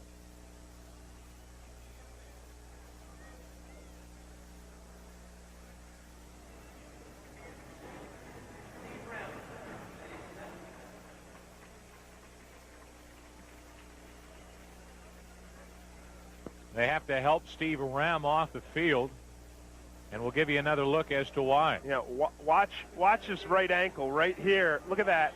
Watch it get bent. Oh. Toby Wright with the pressure, and the ankle couldn't hold up.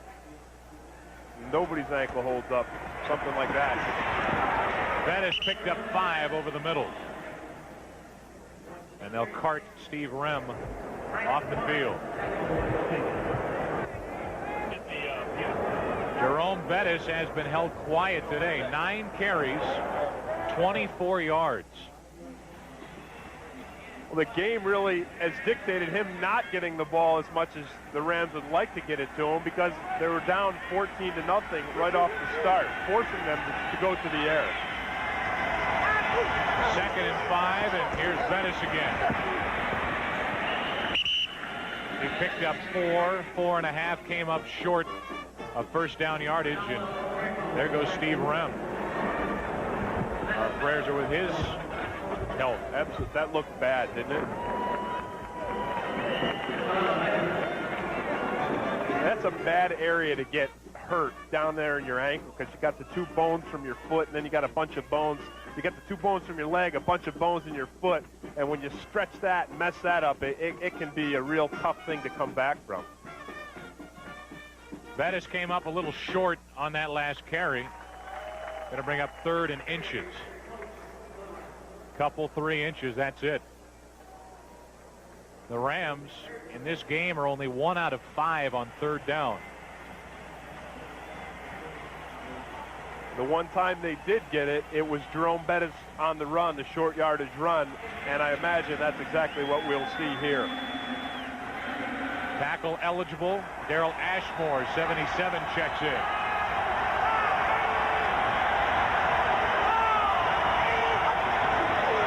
There he is. And there's a first down. Not much guesswork to be done. It's tough to keep Bettis from getting that little amount of yardage. I asked him before the game about how he's gotten the ball time after time. I said, you must be taking a real pounding. And he said, I am. He said, I get real sore. Mondays are awful. I said, what do you do? He said, well, Monday and Tuesday, I ice everything. He said, then Wednesday, Thursday, Friday, I'm in the hot tub every day. I said, must be some big hot tub. He needs it. There he is again. Bouncing outside. First down and more. Into Saints territory, and this has the makings of the drive where Bettis gets into the game. That's his diversity right there. And watch Wayne Gandy. We talked about him earlier. You watch him right up here at the top of the screen with the block on the linebacker, just driving Dixon down and then pinning him in and allowing Bettis to get to the outside. But Bettis, not just the typical big runner where he churns straight forward, he can't get anything, he just falls.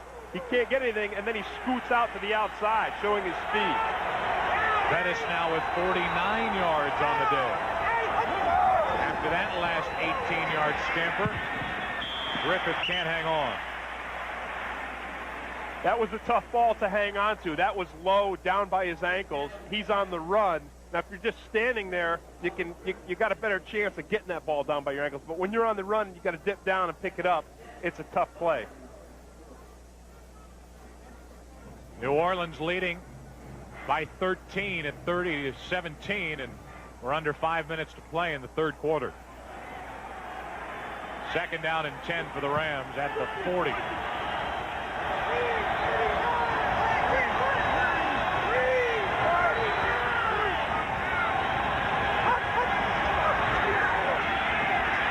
Good protection.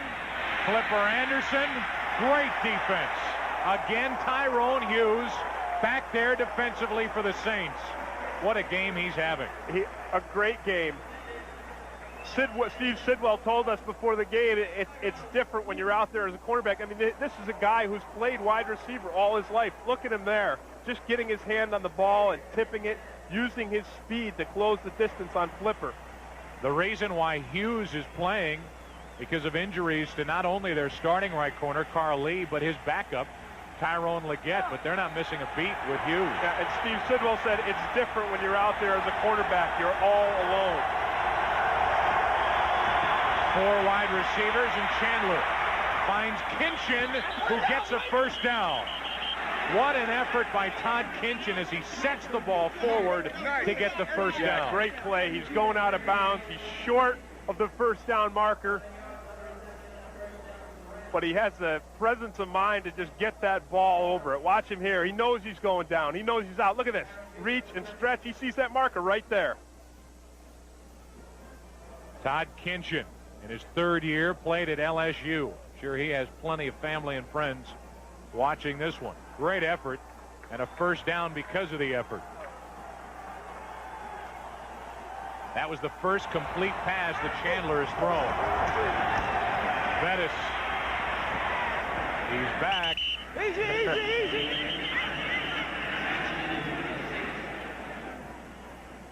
Some of the Saints and some of the Rams. That's Ron Middleton getting tangled up a bit. I asked Bettis, with all the pounding that he's taken when he runs the ball so many times a game, if he's thought about changing up the way he runs and using his speed and his quickness a little bit more, relying on it more than just pounding the ball. But he said the way the Rams offense works is those O-linemen just get some push on the defensive linemen, and there's no specific hole. He just finds a soft spot and hits it, and it's not a clean hole.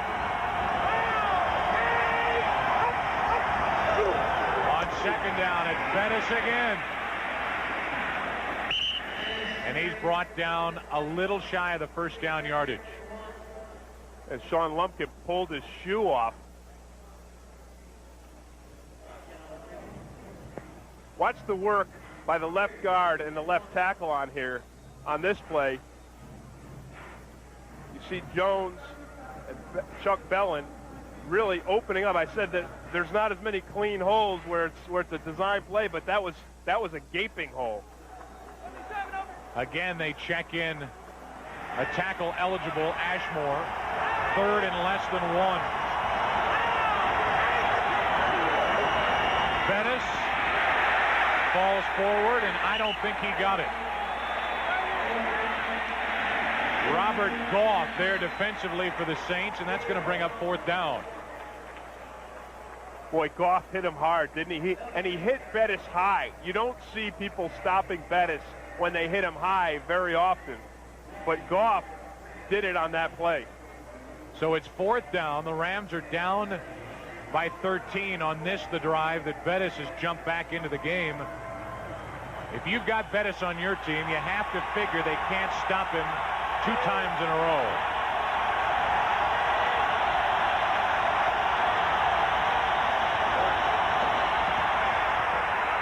He dives forward. It's going to depend on the spot. Looked like he got it. Well, that's a frightening sight to see Bettis airborne.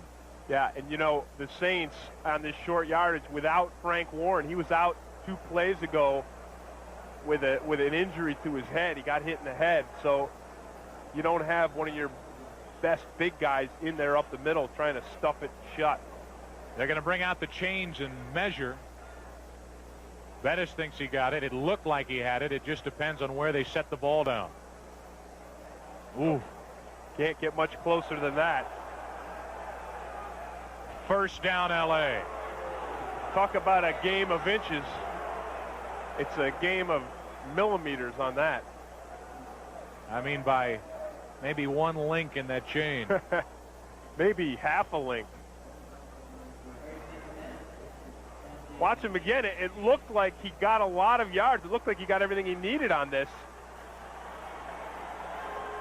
They marked it back closer to the 20. He still got the first down, and Chandler to put it up, swings it out for Anderson. Flipper wrestled out of bounds near the 15.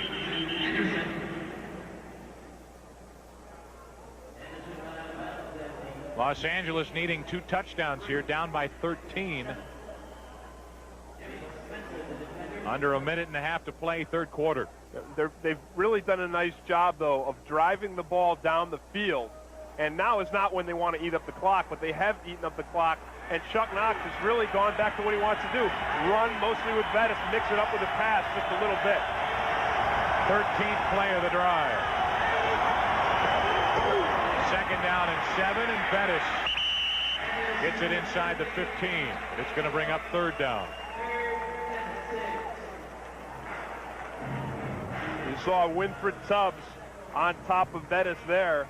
So Tubbs, so far this game, looked like that move pays off for the Saints. Whenever you change a guy like James Williams, who's really been playing well and had some big plays for the Saints, with a rookie, you feel like you're rolling the dice. You're taking a chance, and the chance really so far has paid off.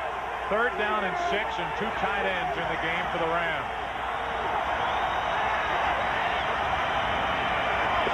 Chandler with the rush, and he just did get rid of it.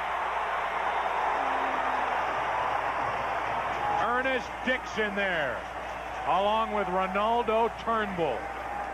And in the middle was Chandler. They like Dixon. Watch Turnbull. Nobody touches him. He just comes, and it's Chandler's lucky he can get rid of the ball at all. And then you see Dixon coming from the other side. And he gets blocked, but Turnbull comes free. 32-yard field goal try for Zendejas. Trying to make it a 10-point game, and he is perfect. The Rams down 10, 30-20. And now Chandler limps off the field. I have a feeling Chuck Knox will personally go work on his foot. They need Chandler in the game.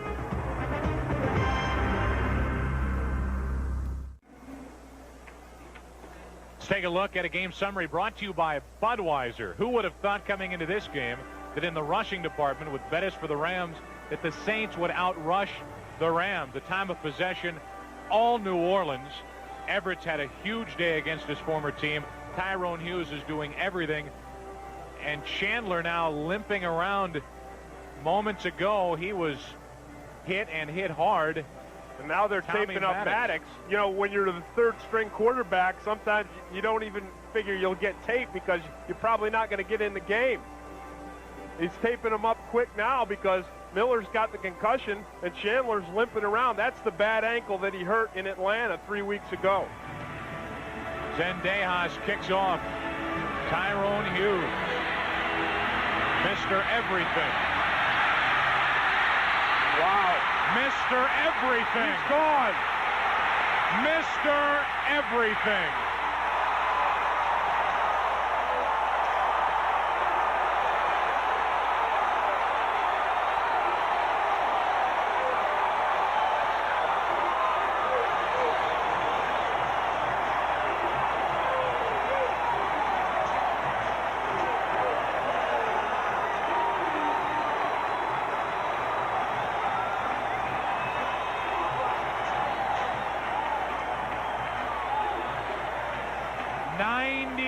Yards. And the second of the day for Tyrone Hughes. That's the end of the third quarter with our score 36-20. We'll return to the Superdome after these words.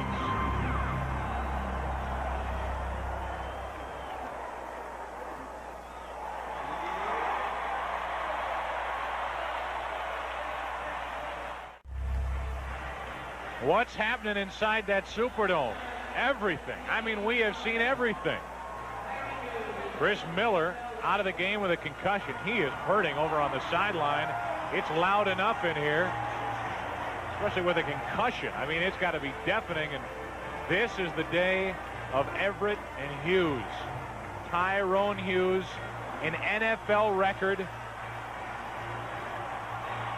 with 348 total yards as a return man, 304 as a kickoff returner, 44 as a punt returner, and an NFL record 348 yards as a return man in one game. What a day. And he's also made his first start in the NFL as a defensive back. And not only that, he said if it gets his way, he'd like to play receiver too. He wants to do even more than what he's already doing. The extra point was good by Morton Anderson. It's 37-20, and now the Rams get it back. Bailey stumbles into his end zone. Takes it out and gets knocks it out near the 20. Good effort by Johnny Bailey. Brought it back to the 19. Tyrone Hughes. He'll get a dinner invitation from Jim Everett. A happy sideline.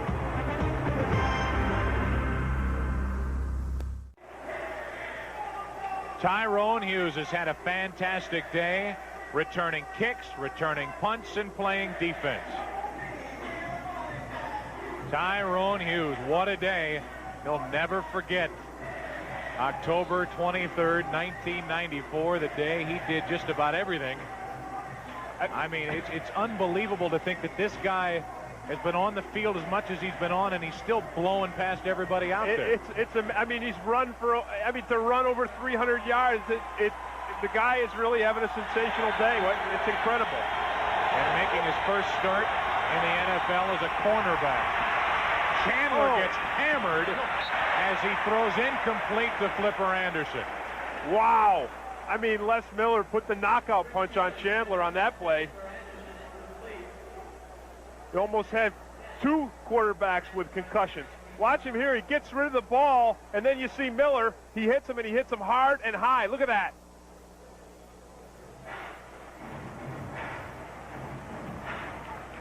Incomplete pass on top of it.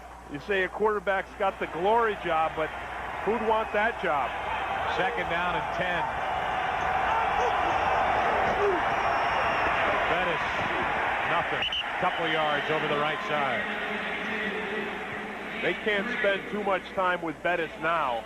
They've got to go to the air and get some points. The Rams, Joe, in the last 4 games have not scored a single point in the fourth quarter, so this is not their quarter.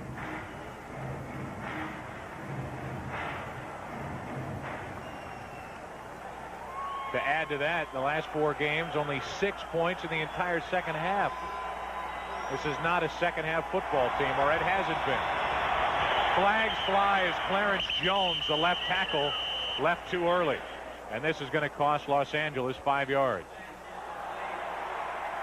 And now a fight between Kinchin and who? Don't tell me it's Hughes. No. Selwyn Jones. You know, the officials blew the play dead, and the ball went past Kinchin, and then Selwyn Jones put a little lick on him.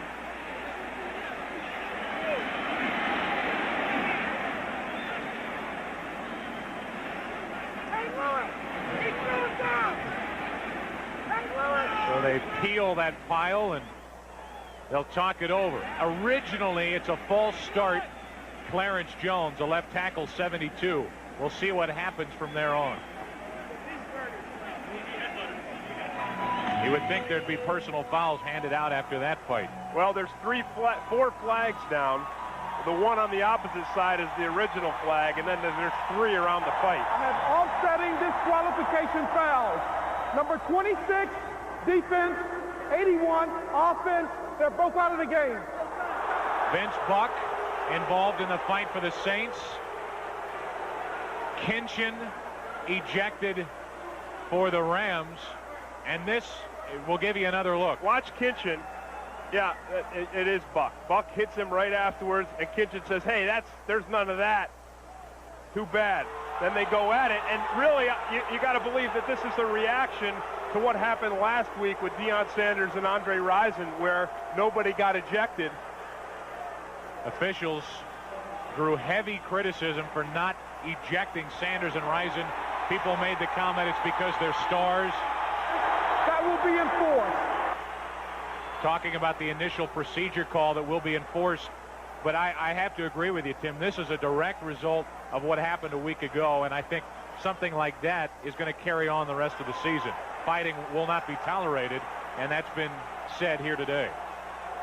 Well, yeah, because it's certainly a big change from last week, because this is not anything like what you saw between Rison and Sanders. You know why the Saints sideline is so hot? The Rams lose Kinchin. That's one thing. The Saints losing Vince Buck is a major loss for the Saints' defensive backfield. And Vince Buck, besides a few words, really just took it from Kinchin on that. I mean, after the original hit, Buck just kind of held back and didn't throw any punches. 3rd down and 12. Bailey out of the backfield. Othello Henderson brings him down, and it's time for the Rams to punt. Othello Henderson, a backup safety. Buck out, Henderson in.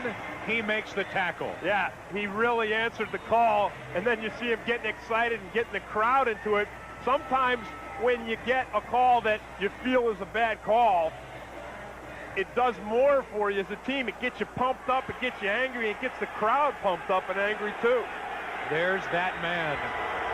Tyrone Hughes back deep. Landetta probably went back to the locker room to get a bigger pair of shoulder pads. He might be in on some tackles with Hughes back there, but that's a perfect punt. Kick it away from him, keep it inbounds, and get the roll. But the Saints take over. They have a commanding lead. Well, it gets even worse for the Rams after losing starting quarterback Chris Miller to a concussion. Then their best cover corner, Darrell Henley, to a bad groin. They have to switch to Thomas Homko in the middle because now Shane Conlon has a bad groin. And if you're the Saints, now you want to run the ball out. You want to run the clock out and run the ball. If you had a wish who you could take out, you take out an all-pro middle linebacker, Shane Conlon. Little play action. Everett ripped down. Robert Young, his 6th sack of the season. Well, he said he was going to visit Jim Everett today. He wanted to visit Jim Everett, and part of the reason is because he had to buy 64 tickets. He's got 64 people here watching him. He said it cost him $1,600, and the quote was, the least they could do is bring me a sign. Yeah. Well, Robert Young gets the sack, and the family is here, and they've got to be thrilled with that. But they're not too happy about the score. How about Brown? Yeah, how about Brown? He laid into Anthony Newman. He did, and usually it's the other way around. Usually Anthony Newman and Marquez Pope are back there like a couple of missiles going after the running backs.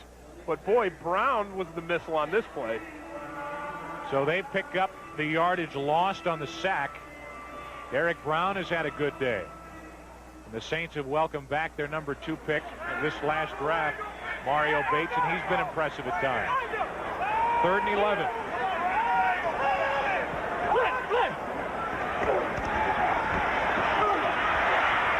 Over the middle, and Everett's arm was hit. Time for the Saints to punt. Tyrone Hughes isn't the only one returning kicks for touchdowns. Here's James Brown.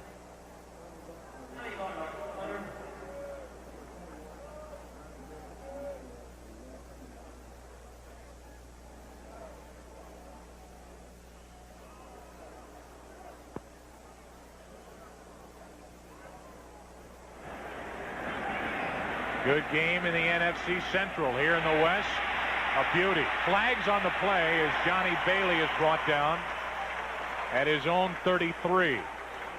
But flags on the play, and the officials will get together back at the line of scrimmage.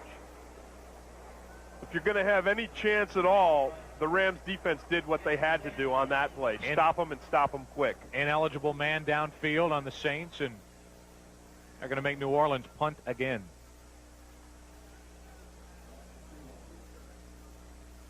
Coming up after this one, game number 2 of our doubleheader. Here's Johnny Greer. Ineligible member of the kicking team, downfield, number 99, will penalize 5 yards and re-kick. Doubleheader action continues on Fox, except in Los Angeles and San Diego, when the Falcons meet the Raiders, or the Dallas Cowboys take on the Arizona Cardinals. Check local listings for the game and time in your area coming up. Second half of the doubleheader, right here from Fox Sports. Jim Everett started out hot. He's had a good day, 14 out of 21, 180 yards, 1 touchdown, and 0 interceptions. Well, he really did what he had to do, and as you said, it started out hot. The Saints wanted to get out to an early lead, and Jim Everett is the reason why they got out to it. And then, of course, Tyrone Hughes is the reason they've kept it. Again, Barnhart from the 6 lays into a beautiful punt, and again a flag is down. Bailey with the return into Saint territory, but again a flag on the play. And again it's against New Orleans. This is one way to take time off the clock. Yeah.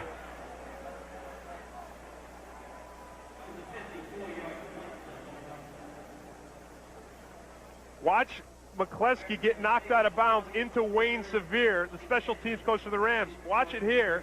He's off balance, he's out, and he takes Sevier's legs right out from under him. Wow. And he was knocked out. Yeah, he's out. Cold. Absolutely knocked out. Boy, that's scary. I mean, we have seen everything here at the Superdome, and a scary moment. Our thoughts and prayers with Wayne Sevier. We'll check on him when we come back.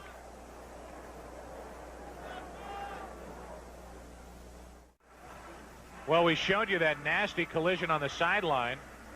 It turns out another white-haired coach, not Wayne Sevier. The Sevier family can breathe easy. It's offensive line coach Jim Erkenbeck. As a precautionary measure, they put a neck brace around him. He is being pulled to his feet, which is a good sign, but let's give you another look. Yeah, I mean, he gets his legs all the way up in the air, and it comes down head first. The good news is, you see him out cold here, but he was moving his hands and his feet in there when they were working on him. And now he's up and walking around, so that's a great sign. And the neck brace is off. That's great to see. That is terrific to see. Jim Erkenbeck. And he will get the full attention of the training staff. It's been a tough day on that Rams sideline. I mean, you've got Shane Conlon out with a bad groin. You've got Henley out with a bad groin. And every time we show a shot of Chris Miller, he's got his hands over his ear holes of his helmet trying to stop the noise. He suffered a concussion. And the Rams trail by 17. Fourth quarter with 11:18 to play. Chandler gets hit again. The tight end Drayton with a fantastic catch, and now a flag flies late on the play. First catch of the day for Drayton. Yeah, and that may be against Drayton, because he did push off a little bit to catch that ball. It is. Yeah. The official threw the beanbag down to mark the spot where it happened, and then he took him a second to get the flag because he was moving backwards. Johnny Greer. Pass interference, 84, offense, still first down. Watch it here on the left of the screen, and you see Drayton pushing off right there on Jimmy Spencer, and that's what enables him to make the catch. And there's the beanbag. You see that go down, hit his leg, and then the flag comes afterward. Not much of a protest put up by Drayton. You can't protest. I mean, he knows he did it. That'll bring up first down and 20. Chandler gets it to Bailey. Big yards for Johnny Bailey as he gets it into Saints territory and inside the 45. Well, the Rams, you see them trying to mix it up offensively, but it's got to hurt them. It does hurt them not to have Chris Miller, because he's the deep ball guy, and now's when you need the deep ball. Second down here for the Rams. Over the middle, wide open is Bailey, first down. Hey, great news for Coach Jim Erkenbeck of the offensive line. Slight concussion, he'll be fine. Pickup of 11 on that last completion. You see the Rams offense hurrying up. They've got to score and score quickly. Flag on the play, and this play has been blown dead. And then Chandler gets hammered again, and there's Les Miller. Again. And Chandler's getting up slow. That hurts. Also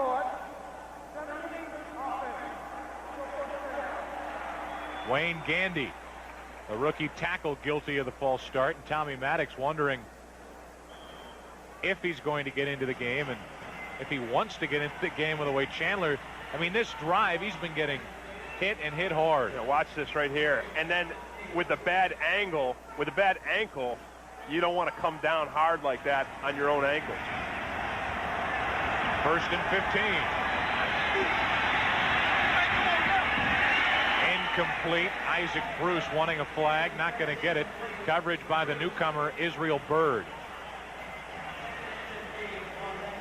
Just did join the Saints team after the injuries to Lee and Leggett. Off the practice squad.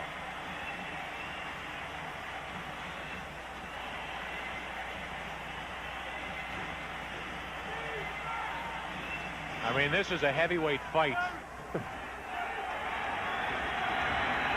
Guys are going down. 2nd and 15. Flipper, 1st down. Boy, Chandler's showing some composure there. You said it. He's been getting hit time after time back there in the pocket.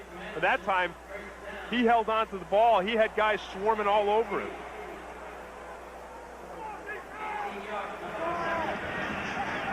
Picked up a 1st down, and now the Rams are inside the Saints 20. Jesse Hester. 1st down again. Inside the 10, brought out of bounds just shy of the 7. The Rams are going on the silent count. Watch Chris Chandler, the leg right here,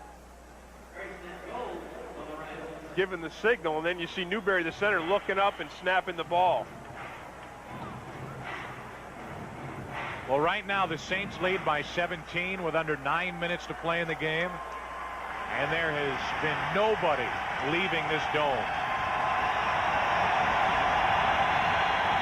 The Saints are bringing it. Chandler, incomplete, but he got rid of it. He got hit again. Jesse Hester, the intended receiver. Boy, that's tough. You're out there, you're the backup quarterback, you're coming off an ankle injury. It's not quite healed yet, and you're getting pounded, and you're trying to bring your team down and deliver some quick scores to win this game. And as we said, it's a big game. It's a big game for Chuck Knox and the whole Rams team. And for New Orleans, made the changes on defense, and it's worked out to this point. Chandler, 7 out of 16 for 74 yards. Bailey on the draw. Touchdown, L.A. But a flag on the play. On the far sideline, there's a flag. Yeah, I think it's going to be a free play, and it's going to be a touchdown because Clarence Jones was drawn off sides. It is indeed. It's a touchdown, L.A. Defense is declined. Touchdown. Little changeup thrown in there by the Rams. A changeup, Joe, but also a free play because the penalty was on the Saints, and everybody kind of froze because they saw Clarence Jones come off. So nice heads-up play by Bailey to just keep it going and run it right into the end zone. Turns into a touchdown, and now Zendejas for the extra point. And a timeout called on the field again by New Orleans, and they're left with only 1 in the second half. Jimmy Spencer trying to get out of bounds and off the field before the extra point attempt. Watch it up here at the top. You'll see the offsides, and you see Clarence Jones move, but he's drawn off. There it is, Turnbull drawing him, and then see guys kind of stop. Just that little hesitation by Lumpkin could have made all the difference. That's all it takes because, you know, you see the guys going off sides and you hesitate. You just, as a player, you can't help it. Lumpkin, the safety, 46. Just a little hesitation. The play happened right in front of him. Bailey sneaks into the end zone and picks up his first touchdown of the season.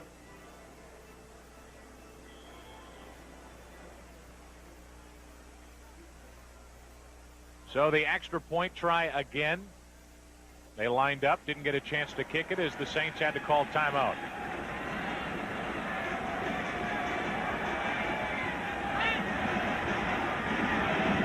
Zendejas makes it a 10-point game. Saints 37, Rams 27. You want action? You got it. The Rams draw a little closer.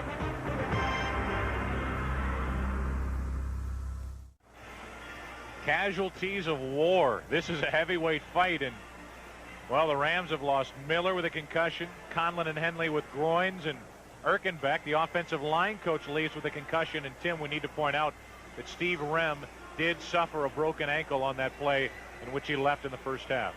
That's right. I mean, well, it looked real bad, and it was real bad. Two more to add to that, the ejections. Vince Buck, Todd Kinchin. Tyrone Hughes, he has 2 today. That'll be all for now, says Thomas Homko.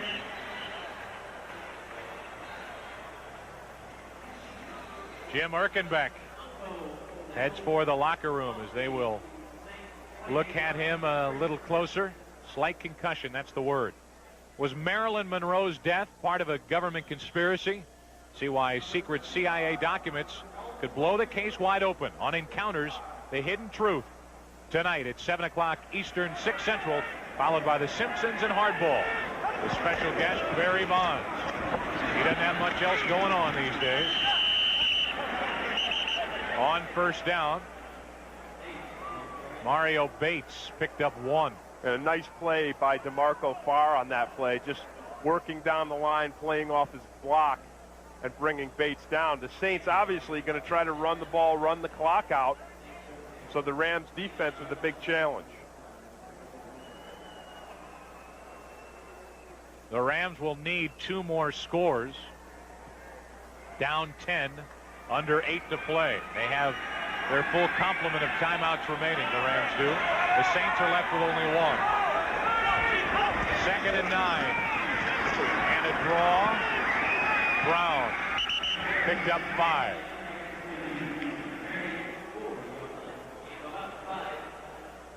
That'll bring up a 3rd and 4. It looks like there's another guy hurt, another Rams player down on that play. That's Robert Young down and writhing around in the field near the 35. You talk about players' salaries and players making a lot of money. Boy, today you've seen a good reason for why they should make a lot of money. This is a dangerous way to make a living. You saw 2 concussions, a couple pulled groins. You see a coach get knocked out. You see Steve Rem with that just brutal-looking injury in the broken ankle. Now you see Robert Young down. And we get word that just for precautionary measures for there's the sign. There's the sign for Robert Young. Well, they got to hang the sign over the railing, though, you know. I mean, 64 tickets ought to get you to at least to the railing. Ought to... You ought to see that thing hanging over the railing. Well, nice job by the cameraman. I don't know, you know, to find it. I mean, they've just got a brief flash of it. I was mentioning that as precautionary measures, they're taking the 2 gentlemen who suffered the slight concussions, Miller and Erkenbeck, to Baptist Hospital for observation here in New Orleans. Gerald Robinson for the Rams pleading his case, saying he was drawn offside. Ball start. He got his wish. 71 offense. Still 3rd down. You know, sometimes those offensive linemen, they move just a little bit, and the defensive lineman will see it, but the official might not, you know, if they just move a little hand or something like that. So you got to plead your case. 3rd down now and 9. Under 7 minutes to play here in New Orleans. The Rams down 10. Everett gets rid of it.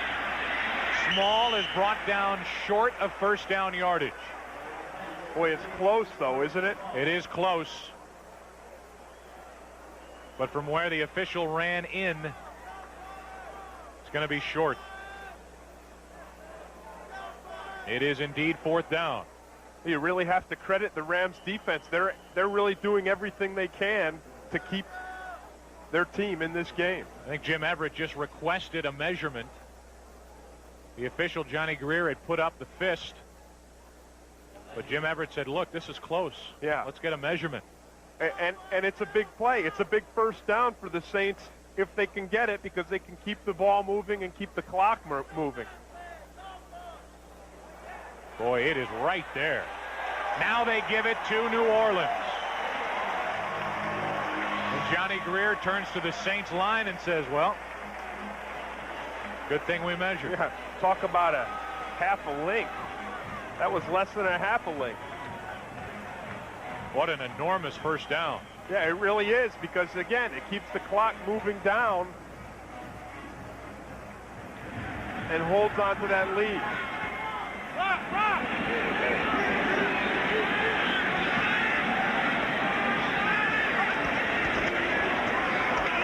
Delayed handoff to Brown. Not much over the right side. He got 2. You talk about hanging on to the lead. I mean, the way this game's been going, 10 points could strike like lightning. And, you could turn around, you blink, and 10 points could go on the board. We had 14 points toward the end of the first half in 20 seconds. Chris Chandler waiting to get his chance to get back on the field.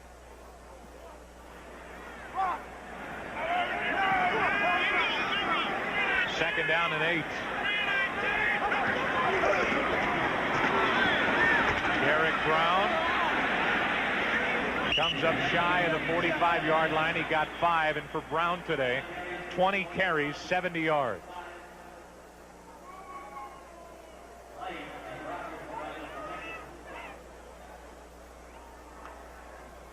For the team, Tim Green, rushing better than 100 yards, 102 yards total, and that's the 3rd week in a row for that. Yeah, look at Willie Williams and Joe Kelly going at it a little bit, having a couple words between themselves. And, now we've got another big 3rd down play. I mean, the Rams really, if they want to, they've got to hold them now. They've got to hold the Saints. The Rams needing 2 scores. They need the ball back. The Saints pick up a first down. Quinn early. Anthony Newman came shooting in to try for the interception. He came up empty, and Early picks up a first down. And Jim Everett just delivering the ball right on the money. Watch him here, just taking that quick step, and that's called the slant pattern. And you see Early right there. Nice play by the Saints. First down, and the Rams have to use their first timeout of the second half. Well, head coach of the Saints, Jim Mora, is in his 9th season. He really wanted this game. Against the Rams, he's had success in his 9 years with the Saints. Yeah, I mean, the Rams and the Falcons. Look at that. I mean, Mora has made a living in this division by beating the Rams and beating the Falcons and keeping themselves, right there underneath the 49ers. Now, they're not there this season. They're going to be sharing the bottom with the Rams. But they've made some great coaching decisions, I think, this week in getting their defense shored up, putting some bigger linebackers in there, some guys that aren't hurt, to eliminate Bettis and the run game of the Rams. I think that's really been the difference today. First down, New Orleans. They'll keep the ball on the ground. Look at Derek Brown work. He picked up 3 after initially being hit in the backfield, and the Rams spend their second timeout here in the second half. Sometimes you'll see a runner like Derek Brown really have his best games and really have his best efforts when you've got a rookie like Mario Bates who's right there behind him. I mean, that will push a veteran player harder than anything else there is. Second half of our doubleheader coming up, except those in Los Angeles and San Diego. You'll see either the Falcons taking on the Raiders, Dallas and Arizona, Tampa Bay and San Francisco, and San Francisco trying to stay out in front in the NFC West, with the Falcons a game behind playing at the Raiders. So good action later today, the second half of our doubleheader right here on Fox. Well, both the Rams players and the Saints players are going to be rooting for the Los Angeles Raiders because they want to see the Falcons get knocked down and close the gap so that everybody's in a clump together under the 49ers going into the second half of the season, and really having a wild card be up for grabs and be a possibility for both of these teams, even though it's a remote one. Second down and 8. Brown, boy, he hit the hole hard. picked up 5. And again, the Rams call a timeout, and they are left with none. Boy, establishing that run early really pays off now. Yeah, it did. And now ball security is really the key. And watch Derek Brown here. He's got that ball clamped tight in there. And you see Marquez Pope reaching in, trying to pull it in. But Brown hanging on, clamping it in there with one hand. And then as soon as Pope's hand came up, he clamped the other one down on top of it as well. Folks, this game is presented by the authority of the National Football League, and it is intended for the private use of our audience. Any rebroadcast or other use of this telecast without the written consent of the New Orleans Saints and the National Football League is prohibited. You don't have to ask him. That guy's checking him out. Who is that over there? Probably from up north, and he can't believe the kind of things he's been seeing this weekend in New Orleans. This is such an uncharacteristic game between these two teams, but it's been a heck of a lot of fun. 3rd down. Incomplete. Good coverage by Light as he draped himself all over Michael Haynes. New Orleans now 9 of 15 on 3rd down conversions, and they'll punt it to Los Angeles. So now the Rams having a shot, albeit a long shot, but now they've got the ball back. I mean, the Saints get the first down on there. There's no shot at all because they're out of timeout. So a big stop on 3rd down, and now Barnhart. High, hanging, spiraling punt, touchback. Barnhart could not pull it up short of the end zone. I think the way the returns have been going in this game, I'd just assume, wait a minute, what's going on out here? They down the ball. This is going to be a touchdown.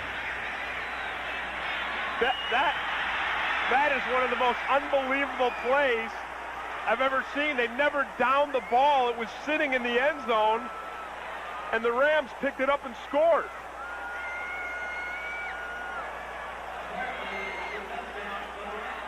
The PA man says apparently it's a touchdown for the Rams. I mean, as you had Bailey picked it up and ran it the entire length of the field. You had guys coming on the field, off the field. Everybody's looking around, and nobody can believe it. I saw Bailey running, and I saw the officials running with him, and that's how I knew that the ball was still live. Otherwise, the official would be waving their hands. But Bailey's going down, and the only people following him were officials. Both sidelines were changing personnel. The offense was walking onto the field for the Rams. The defense was sauntering onto the field for the Saints. And here comes Bailey, the entire length for a touchdown. Well, look. Well, McCleskey never touched it.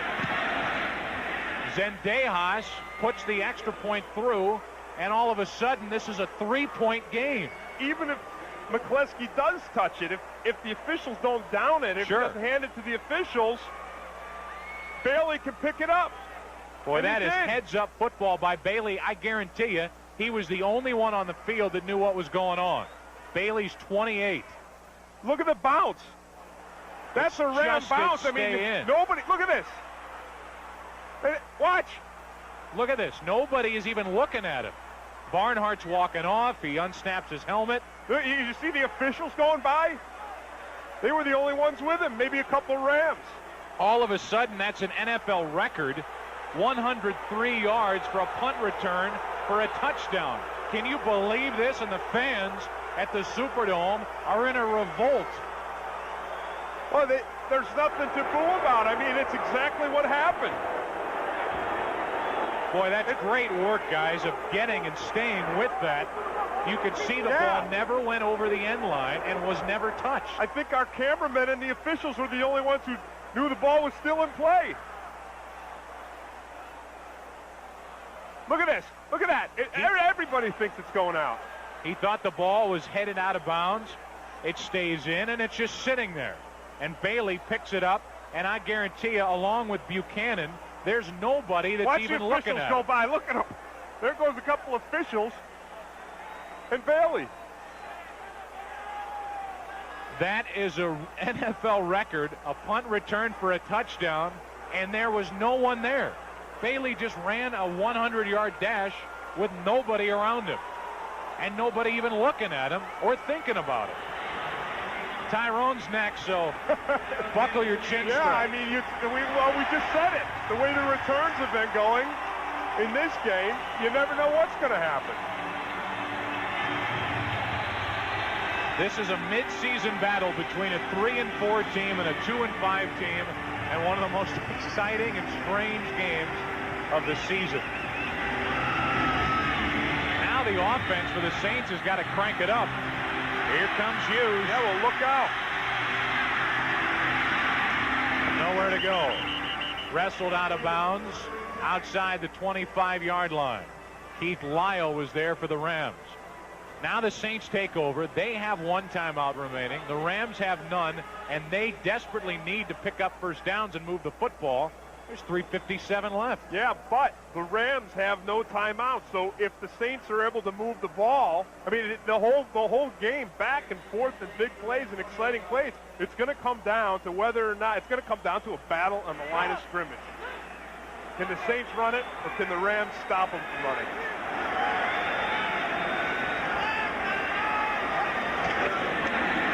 Play action. The tight end Smith. Kelly brings him down, shy of a first down. There's one returner working on Tyrone Hughes. Look at these return yards. New Orleans 370. And we've been talking about Hughes all day, but the Rams 323. I mean, if you turned the set on, you'd think that something was wrong, and it shouldn't be return yards. You'd think it'd be total offense. And for these teams, you'd think it'd be total offense for 2 games. Second down and 2.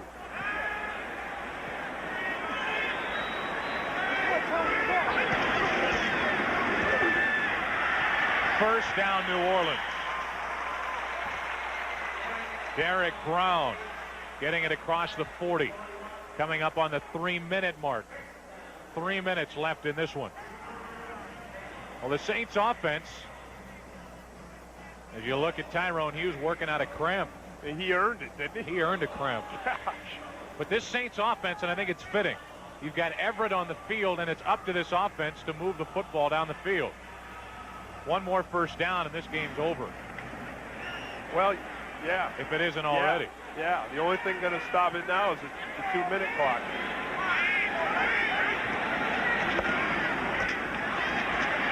Flag on the play. And with the flag, that will stop the clock. Boy, the Saints don't need that. That stops the clock, and it costs them 10 yards, although... Yeah, what do? Do you send them back 10 and give them the first down, or... You give them an extra down to play with. Holding 77, offense. Still first down. Yeah. This is an interesting call, or a decision, because downs are as important as yardage now. Yeah. Watch Rofe get Stokes. He gets him around the collar there and hangs on. He tried to let go. That wasn't a big hold. But interesting that they would take the penalty and give the Saints an extra down. Only one timeout remaining, and it belongs to the Saints.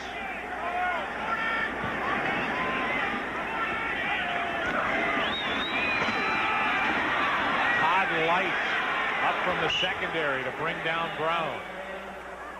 And now it's going to run down to the 2-minute warning. It's going to run down to the 2-minute warning, and it's only going to be second down.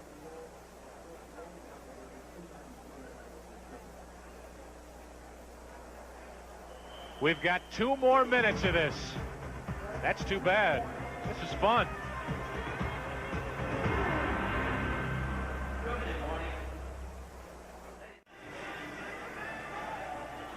Well, there's been a lot of incredible plays here today, but this one is the one that everybody's going to talk about. You watch Barnhart's punt, bounce once, bounce twice. It looks like it's headed for the crowd. So everybody stops except for Bailey. And he sees it and he says, hey, that's not out of bounds. That's a live ball. Not one Saint saw him. Everybody walked off the field. In fact, the Rams didn't even see him except for one teammate.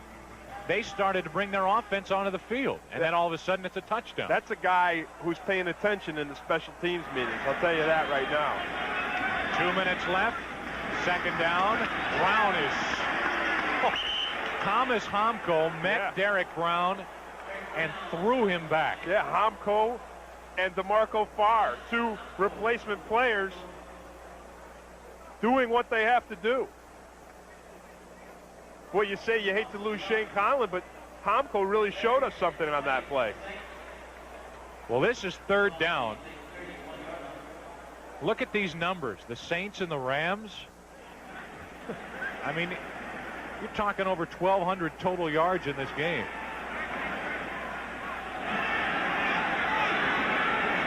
Third and 20. And the Rams will get the ball back.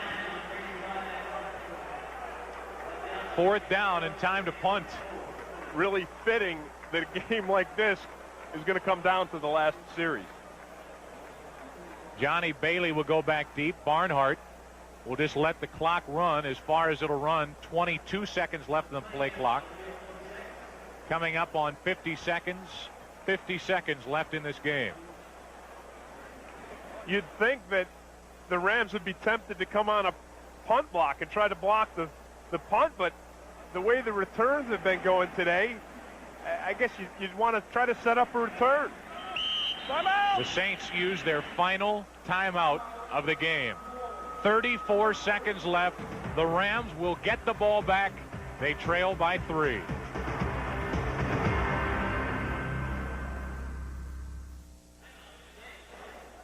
Wow. Is this just wild? Now all we need is for them to score a field goal and send it into OT.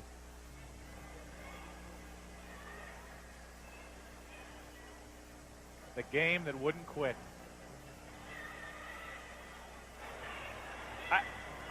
Yeah. Don't you think? I mean, talk about... No.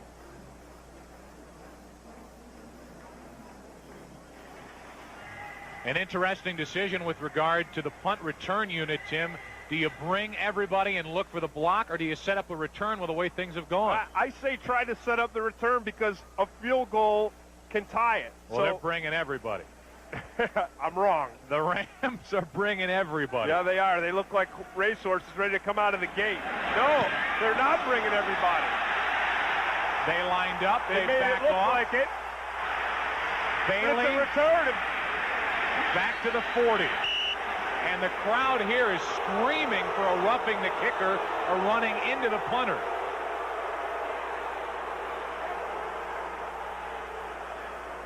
We'll give you another look. Well, there's no doubt that he hits him here. The only question is, was it all his momentum, or was there a Saints guy over there giving him a little bit of a shove? It doesn't matter. The Rams have it at their own 40, 1st and 10. 22 seconds left. And Chandler is sacked.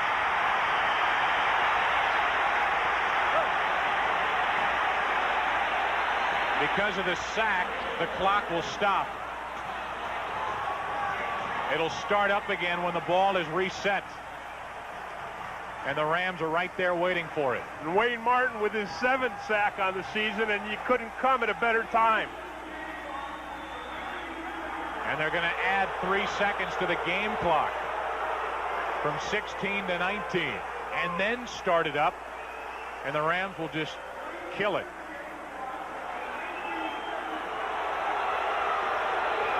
They need to put 3 seconds on the clock.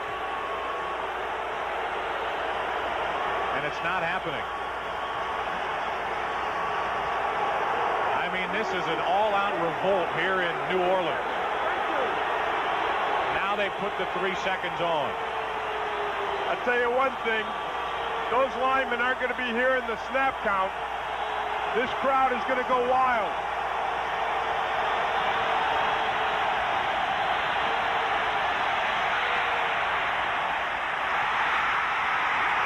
Intercepted Jimmy Spencer. And this one is over.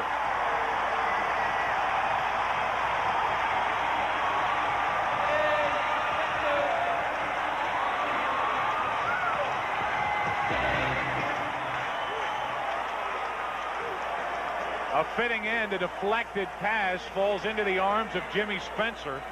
And a long day of football is going to belong to Jim Everett and the New Orleans Saints. One snap and this game is over. A game that saw a combined kickoff return yardage of 503 yards between the two teams.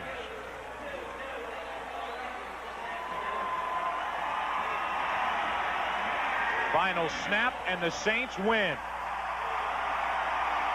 That is the end of the game with our final score. Jim Everett and the Saints 37, the Rams 34. A long day of football.